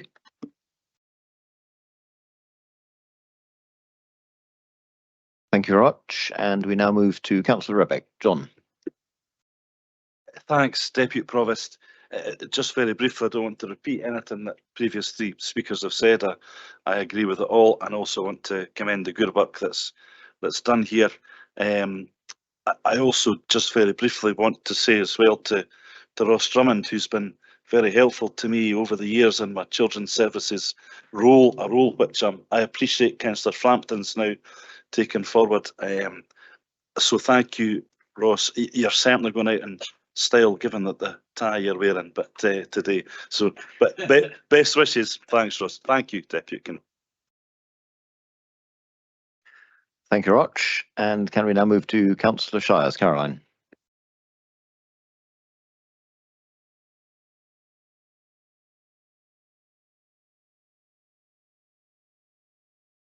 Okay, it's working now. Thank you, Deputy Provost. In considering this annual report, we're all aware of the huge amount of work which goes into keeping children safe across Perth and Kinross. We're always conscious when we follow the tragic stories of child protection issues anywhere in the UK or further afield of the burden of responsibility that sits on those for whom the job of keeping children and young people safe is so important. It also reiterates that message as highlighted in contributions across the Chamber today that it's everyone's job to keep children safe. The focus on data and trends in the report is something that's been very much refined over previous years. And I know that Councillor Frampton, Councillor Liz Barrett and myself, who sit on the Children, Young People and Families Partnership, no acronym Liz, hear how important this focus is to all the partners we work with. The improved format of the report, use of infographics and the inclusion of case studies is also very welcome. And I'm always struck by how readable the reports are, which is important as this area of council business is crucial. And echoing Councillor Drysdale, would really encourage the media or anyone watching this on YouTube to actually sit down and read the report and see how much work is done. The final statement at 6.1, where we're reminded that the CPC remains vigilant and is not complacent, is an important message for elected members and reminds us that we should be too. I would like to thank all our officers involved in the Child Protection Committee, but as others have done, especially Bill, Ross and Hazel for their efforts and an assurance that even though the personnel change, the commitment to keep children, young people and support their families will continue for years to come. Thank you. Thank you very much. I see no further requests for comment, so can we agree the report? Thank you very much. And it's been alluded to already that this is Ross Drummond's final meeting, and thanks have already been offered by some, but can I, on behalf of the whole chamber, offer our thanks to Ross Drummond for his 15 years of very valuable and important service to our community. I'm sure he's only stayed for 15 years because it's only felt like the 5 he intended to stay, but he may have another view and think it's stretched out to 30, I don't know. But Ross, please accept our heartfelt thanks for all of your valuable service to our community. Thank you very much.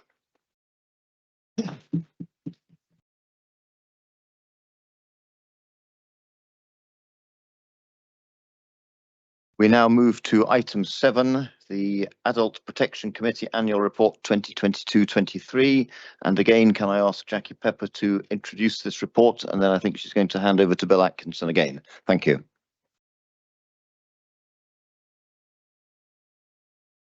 Thank you very much, Deputy Provost. I'm only going to say a few words because I don't think Bill needs much of an introduction now after the presentation in relation to the Child Protection Committee annual report. The only thing that I would remind members of is that the annual report from the Adult Protection Committee is not required by law. What's required is a biannual report, so it's every 2 years, but we do more than that. And it's already been to the Integrated Joint Board at its meeting on the 14th of February, where it was received very positively. So on that note, I'll just hand straight over to Bill. And we also have Ian Wilkie here as the lead officer for the Adult Protection Committee.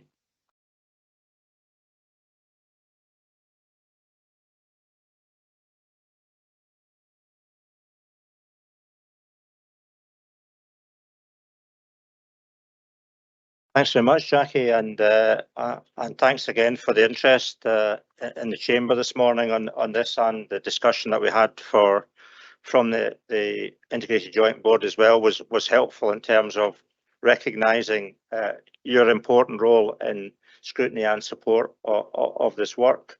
As Jackie said, this is the annual report that sits between biannual reports, which is a statutory requirement for me as the convener or the chair of the Adult Protection to produce to the Scottish Government, and they're collated every 2 years. As we described in the Child Protection Report, we have a similar rise, in fact, a 30% rise in adult protection concerns over the period 22-23. The main source of these are, as we would expect, police and health, social work and social care. The profile of the vulnerable adults shows that older people is the most likely to give concern with vulnerability factors, including infirmity due to old age, mental health, physical disability and learning disability. Harm is most likely to occur within a home setting, either a person's own home or within a care home. And in relation to care homes, that's more likely to be between care home residents and at the lower end of severity. The types of harm that we refer to remain consistent again this year: physical harm, financial harm, neglect, self-harm, and psychological harm are the most often reported. One of the features that's a wee bit different this year is the increase in those with mental health challenges, and we've seen an increase in adult support and protection activity, particularly for younger adults, and this may link in with some of the discussion we've already had at the top end of the child protection. And these tend to be young people affected by mental health, substance issues, sometimes learning disability, and often the combination of more than one of these. Given the up-to-date position, we're not seeing the same 30% incremental rise for the first few months of this year. And our assessment of that is that we're seeing better support for the police to access immediate supports for some vulnerable adults, particularly around mental health, for example, using the NUC. We've seen a reduction in repeat concerns, so some of these cause for concerns that are coming in time and time again about the one individual would suggest that we're able perhaps to get support around them at an earlier stage without it requiring a further cause for concern. And we've also significantly, and to the credit of the council and to social work in particular, improved the number of council officers who are skilled and experienced and now trained to undertake those statutory duties. So these are all factors that we think so far are having an impact on the increasing level of cause for concerns that we've talked a lot about this morning. In relation to some of the self-evaluation and audit activity as part of our continuous improvement agenda, the report refers to probably the best self-evaluation or scrutiny that you could get, which was a formal inspection 18 months ago now by the Care Inspectorate. And that concluded that we have strong multi-agency adult protection arrangements, keeping adults who are at risk of harm safe and protected. And the report or the inspection concluded the partnerships demonstrated it was committed to achieving excellence in matters pertaining to adult support, protection and practice and improvement. There were two grades issued by the inspectorate. One was around governance and leadership, where we were very effective, and one was around key processes where we're effective. Since that report was produced, the Care Inspectorate has produced a summary report of 25 inspections that they've conducted around Scotland and adult protection, and certainly that would place Perth Kinross in leadership at the top and in relation to key process very close to the top. In terms of, in addition to that, and to be fair to Ian and others, there's been a lot of mini audit activity, picking up data, looking at a particular trend, trying to understand it, complete some work on it, and then provide a report with improvement areas. And a number of these issues are listed in the report. But in terms of two or three key themes, I'd just like to highlight in concluding. We have been looking very carefully over the last year at support to the care home sector. And in the report, you'll see the use of large-scale investigations to mitigate harm in regulated care services, that's care at home as well as care homes.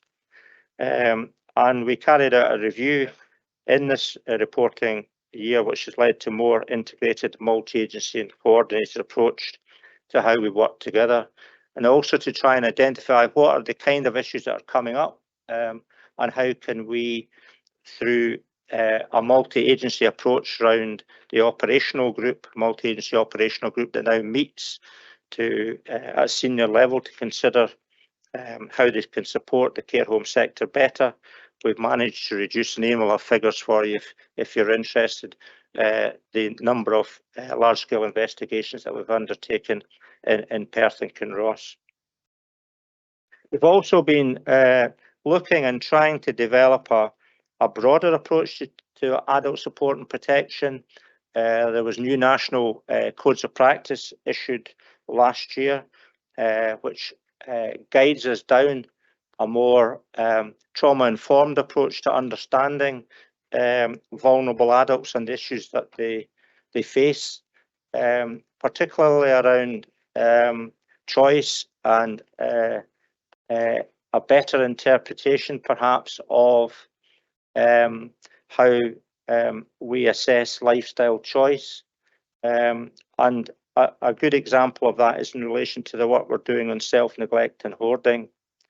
And we've had a multi-agency seminar, and we've considered how we can better support people who find themselves in those set of circumstances through the use of a whole range of services, not just social work, but the fire service are very active in this area, so are housing, and the voluntary sector, particularly Turning Point, have all contributed to the work that we've been developing and continue to develop in that area. And last but not least, again, as I said, in relation to child protection, it really is important that we hear the voice of those people who are facing the kind of challenges and their carers. And we significantly increased the advocacy and support for vulnerable people who are in the adult protection systems and processes and require assistance through that, but also to get better inform us in terms of how we develop services going forward. And advocacy, Perth and Kinross sits on our adult protection committee for that purpose. So in terms of going forward, and I appreciate that this report in some ways is historical, the Adult Protection Committee in November of 23 approved our improvement plan for the next 2 years, which is about strengthening our relationships across public protection to work, as you see in the report, with violence against women partnership, with other issues I've described, including addictions, mental health, suicide prevention. We will continue to focus on self-neglect and hoarding. An important area that we touched on earlier, which links into adult protection, is the transitions of young people through, and as I described earlier, we've seen an increase, for example, in young people with mental health issues that requiring some assistance through adult protection approach. So we've just recently, and Ross and Ian have been working probably at the forefront of national work on this in relation to how we better manage those children and young people who are transitioning from child protection or children's services into adult services. As I said earlier, we need to improve and continue to improve independent advocacy and support, and learning as we continue to do from experiences of cases where they could have gone better, and that's the case across Scotland as well as it. So learning reviews and conducting reviews of practice to ensure that we're doing as well as we can in this area. So that's all I'll say by way of introduction. I'm going to ask Ian Wilkie, who's the Adult Protection Coordinator, to join us for questions and comments. Thank you. Thank you very much for that very thorough introduction. And the first question is from Councillor Frampton. Michelle. Thank you, and thank you for the report. I want to refer to the paper's clause 5.5 and 5.6 on page 166 of the pack. The report states that there is an increase in reporting of concerns about young people, including those with learning disabilities, mental health and substance use. and that very often issues arise from home settings, as many adults, including those with learning disabilities, are supported to live in their own homes with support from very often third-party care at home providers. Is there any mechanism in place to monitor that all care at home workers receive training and awareness of both their own obligations with respect to adult protection, and that any training and awareness includes how to recognise instances of harm?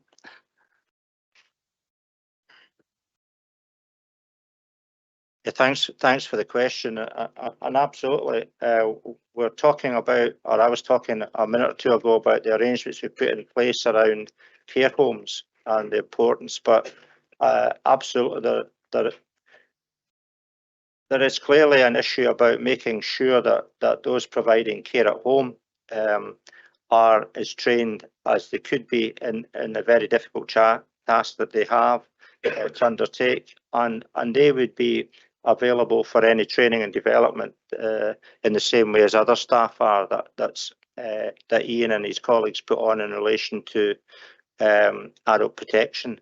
So I think the other big area, and Ian or maybe Jackie would want to comment on it, is around our contracting of those services, because many of these services will be contracted by the council, and where there's a contract, it would be very clearly stated within that contract that the expectation would be the staff that would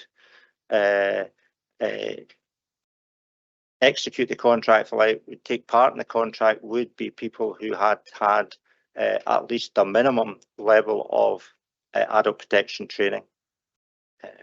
I'm not sure whether Jackie would want to add to that. Yeah, so it's a double-edged approach, really. It's through our contracts and commissioning of those services on behalf of the council, we'd be able to ensure that.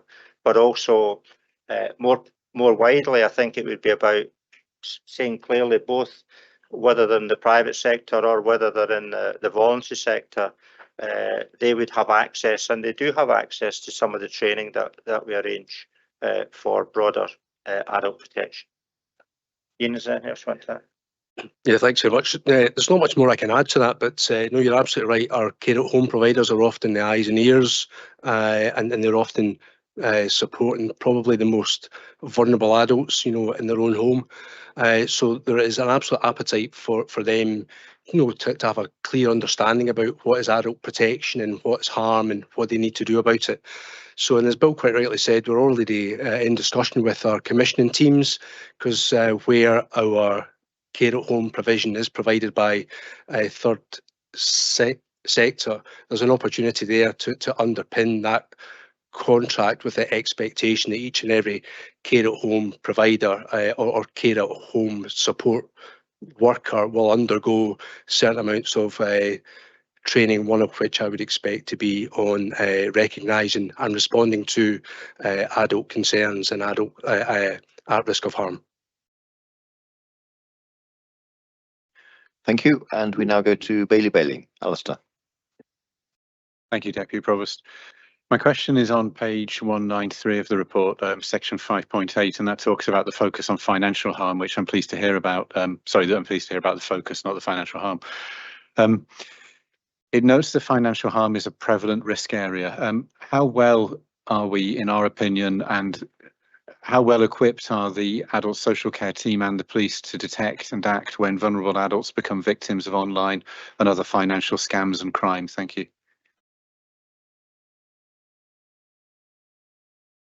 Yeah, thanks very much for that question. When it comes to financial harm, it's sometimes quite hard to keep up with the kind of speed of the different types of financial harm that we tend to see, and they quite often are informed by how often and how much we now use online to do our banking. But in terms of how we support financial harm here in Perth and Kinross, there's a close relationship that we share with colleagues from Trading Standards. There is an online kind of national operational group that sits in London that's currently tracking online conversations that people across the country will be having. And for those who are in conversation with known online scammers in Perth and Kinross. There's a communication between London and trading standards here, and between trading standards and ourselves, so we can intervene and hopefully prevent any financial harm that might go on at that point. The other bit I want to pick up on in response to your question is, you'll see from the report that we've reached out to some of our academic colleagues who have got a keen interest in research, and to make sure that whatever we're doing here in Perth and Kinross is underpinned by contemporary research. Dr. Melanie Giroux is doing a lot of work with us here in Perth and Kinross, particularly around financial harm and our response to it, and she's currently delivered another session to frontline council officers and practitioners just last week around taking that work forward. She's devising a decision-making tool for practitioners to use. It will help inform what is financial harm, because it's complex. Financial harm is difficult at times to define. Sometimes it's clearly financial harm, and other times people that we think who are being financially harmed might or might not agree. So it's complex ethical work, but I'm confident as lead officer that we are where we need to be. We understand that the pace is fast and it will always change, but you know, I think we are where we need to be. Thank you. And now Councillor Harvey, Ken. Thank you, Deputy Provost, and thanks very much, gents. Very interesting report. I just want to focus a wee bit on section 4.6, which deals with the large-scale investigations, and just to kind of clarify kind of what you mean by what's written in that sentence. This sounds like very good news. Sorry, it sounds like good news that Perth and Kinross do more of these investigations than other local authorities. Is that something you can foresee going forward? And if you could give me a wee bit of insight into the kind of last paragraph where you talk about a slight change in emphasis as to how you'll be reporting and looking into these things. Is this something that will develop going forward? I think that's about the crux of my question. Thank you. Thanks very much. I can start off in more general terms, and Ian has been involved directly in this work. One of the issues we discovered was that we were doing a higher than average proportion of large-scale investigations within Perth and Kinross compared to other authorities, and we've had a look at that over the years. And part of that was tied in, we think, to the training that we're providing, and we were heightening awareness of it, and we were getting probably more referrals from some of the care home sector than was happening elsewhere, just because they had been in training, they were aware of their responsibilities. But it's also because, as many members will know, we have a large number of care homes registered within Perth and Kinross because of the nature of the community here, and so we had to take that into account as well. One of the things we did when we did previous audits was identify the kind of issues that were coming up, and some of it was about dealing with dementia and perhaps relations between different residents. There was an issue, I think, at one stage about medication and how that was being administered. And what we realised through getting together through the operational group that I referred to in the introduction was that actually there was other ways of tackling that rather than conducting a large-scale investigation. So perhaps providing some training and advice to staff about how to deal with, for example, dementia and challenging behaviour that arises from that, how to deal with some of the mental health challenges that we're facing in some care homes, and how to improve practices was a more positive way of dealing with the issue and improving, driving up the practice and standards rather than imposing that through large-scale investigations. So I think that's the benefit, I think, of the operational group and the work that's been done, and that's done within the IGB and reports through to the Health and Social Care Partnership through their governance arrangements, as well as through the Adult Protection Committee. Okay, thank you very much. Thank you. We now move to Councillor Braun, Bob, and then followed by Councillor Massey and Councillor Duff with the last question. Thank you. Thanks, Deputy Provost. Bailey actually led in this question. I'm really just following it through regarding online financial harm scammers, I suppose. we're now living in the world of AI is now coming on board, and I'm just wondering how our thoughts are to combat this, because with elderly people, these scammers are going to become more and more sophisticated in how they try and get your money. Have we any thoughts about that? How we can try and combat that? I suppose it's going to become more and more of a problem, I suspect. Yeah, thanks very much for that quick question. As a national group, not just here in Perth Kinross, but nationally, we are taking that kind of wider approach to how can we deal with, kind of how the pace and how the context of this kind of harm tends to change over time. And we're working with the banks, particularly in terms of making sure that our approach is consistent with their approach. And if we ever have any evidence that we think an adult might be at risk of financial harm, then in the past where it sometimes has been challenging to get the right information from the banks and for them to release that information that would better inform how we need to protect the adult, we're now seeing banks are now working more closely with us. So there is a closer working relationship with ourselves and the financial institutions.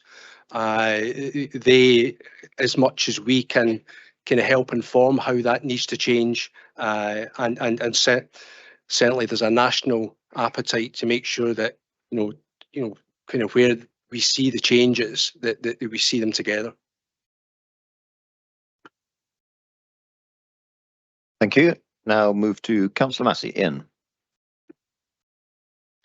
Thank you, Deputy Provost, and thank you for the report. I'm on page 166 at point 53, adult protection referrals to the from the general public. I'm going to very quickly skip there because I'm going to go to page 203 at 7.1 and 7.2. I note that we have the communication and public awareness and also the National ASP Day.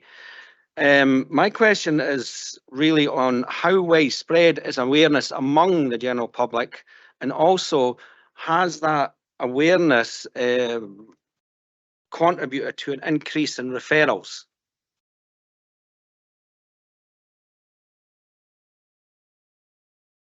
I think the answer to that is the awareness has improved, but it's still a long way short of where we would like it to be. And we need to keep working on that. I think compared to child protection, adult protection, probably languishes a wee bit behind in relation to how well the public are aware of the issues. I think everybody can identify about concerns about children, but some of the areas we've spoken about this morning maybe not so obvious to vulnerable adults. So I think we have certainly improved our awareness, both through the contact with the general public, and you've referred to the National Awareness Day and other campaigns that we run local and have done over the years.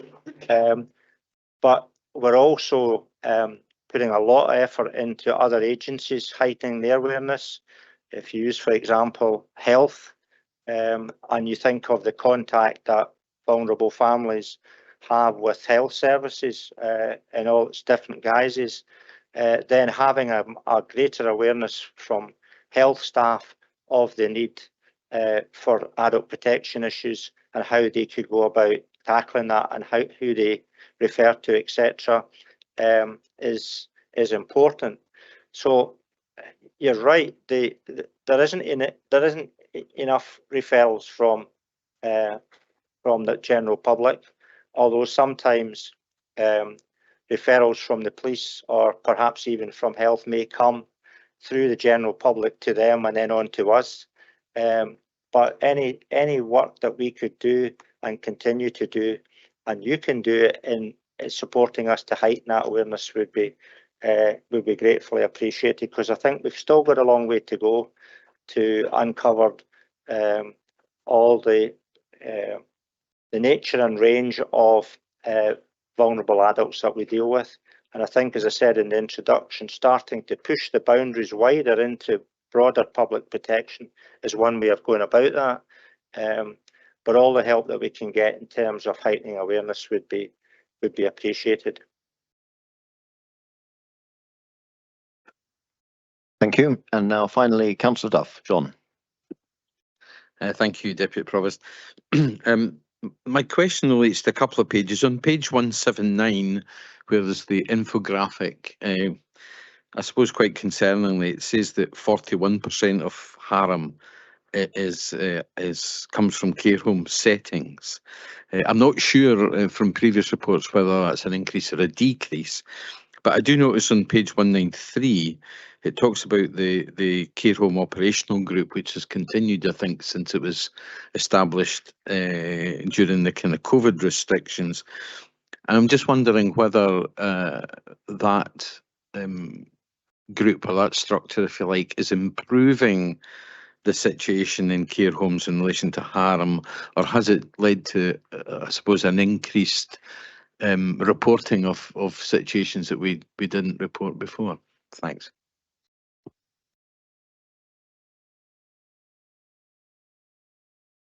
Yes, thank you very much. I guess there's two ways of looking at it. By raising awareness, do we see that as a benefit, or are we actually concerned because there's kind of more increase in harm?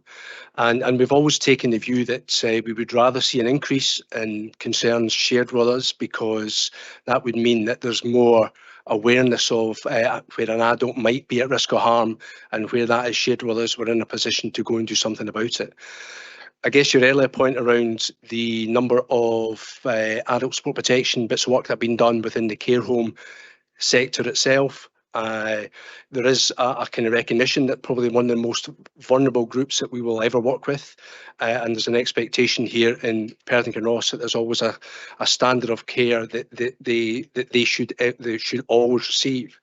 So quite often when we look at that data and we look at our use of large-scale investigations particularly, there is a combination and a correlation of the two almost. But your point around the care home oversight group, and there's also a very well-established enhanced care home team, very multi-agency in nature. It's a kind of huge investment given to the care home by the Health and Social Care Partnership under Jackie's leadership, and we are seeing a kind of huge difference in the impact from that team. As Bill quite rightly said, as he opened this report, we're almost a year out of date because of the reporting cycle, and our use of large-scale investigations is key evidence of that. Whereas in this report we talked about being an outlier, we're no longer an outlier, and when we find the need to undertake a large-scale investigation because we've got concerns because of the standard of care in a care home, we're actually seeing, because we're now able to provide a kind of much more targeted multi-agency response to these concerns, that the length of time that any care home, if under a large-scale investigation, has dropped from being on average 7 months to now 3.5 months. So again, you've heard before about the benefits of early intervention and prevention, the benefits of understanding our data enough to allow us to target emerging themes and pressures, and that's exactly where we're going with adult support protection. It's where we're going with large-scale investigations, is understanding these emerging themes that are coming through our large-scale investigations and allowing the skilled practitioners from within the care home operational group the opportunity to get in early enough that's obviating the need for formal adult support protection work.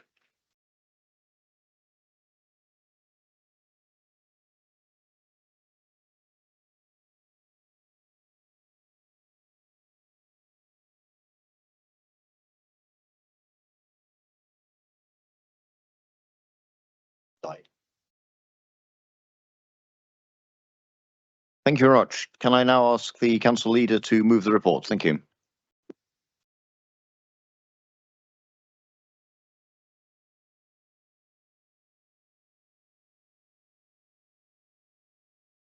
Thanks, Deputy Provost. Councillors, the Adult Protection Committee Annual Report 2022-23 presents an overview of the performance of multi-agency working to protect vulnerable adults at risk of harm. Support and protection for vulnerable and at-risk adults is a key priority for the Council, and we set that out in our corporate plan. The APC is only required to prepare a report every 2 years, but we as a council receive an annual update in order that we can be assured of the effectiveness of multi-agency working and that our legal duties as a council are met. Of particular importance in this report is the outcome of the independent inspection of adult support and protection arrangements led by the Care Inspectorate, which evaluated key processes to support and protect adults as effective and strategic leadership for adult support and protection as very effective, meaning that Perth and Kinross features as one of the highest rated local authority areas in Scotland. This report sets out clearly the extent to which our services are keeping vulnerable adults safe in the face of higher levels of demand and the complexity of cases that staff are involved in become even more challenging. Nevertheless, there is evidence of significant developments and a focus on continuous improvement. Again, I'm grateful to all the members of the Adult Protection Committee for their continued leadership in this complex area and changing environment. Thanks again must go out to all our frontline staff whose commitment and dedication to delivering high quality and sensitive support as well as protection for vulnerable adults is clearly evident in this report as well. The public again are encouraged to report any concerns about vulnerable adults through the number displayed on our website. And again, our access team and out of social work services are available 24/7 on 365 days of the year. I move this report. Thank you. And can I ask our Deputy Leader to second the report? Yes, I'm happy to second, Deputy Provost. Thank you. And are there any comments? I see none at present. If there are no comments, are we happy to agree the report? Thank you. And that concludes this item, and I hand back to the Provost. Thank you. Thank you, Deputy Provost. Before we break for lunch, members, the Leader of the Council has an announcement to make further to the UK Government budget. Yeah, I don't know how many elected members will be aware, but we have been, and I welcome any money coming from any source at all, which will help Perth and Kinross, as I'm sure we all do. But the leaders of the council, through the council, were remitted to write a letter to Jacob Young, along with our parliamentarians and etc. earlier on this year. And we've been provisionally awarded £5 million in the spring budget for Perth for regeneration and cultural events. So I think it's really good news, and we should all welcome that. And thanks for everybody who supported the calls that Perth should be recognised, as we were previous to this, we were the only city in Scotland to have received no funding. So thanks everybody. Okay. Thank you very much, Mr. Leader. A comment from Councillor Duff. Thank you, Provost, for allowing me to comment. I also too welcome the announcement from the Chancellor, presumably in his budget speech today. It's very welcome contribution to levelling up funds within Perth and Kinross. I look forward to seeing more detail on that. Thank you. Okay, thank you very much. Members, we're going to break for lunch. We're going to give you 40 minutes, 2:20.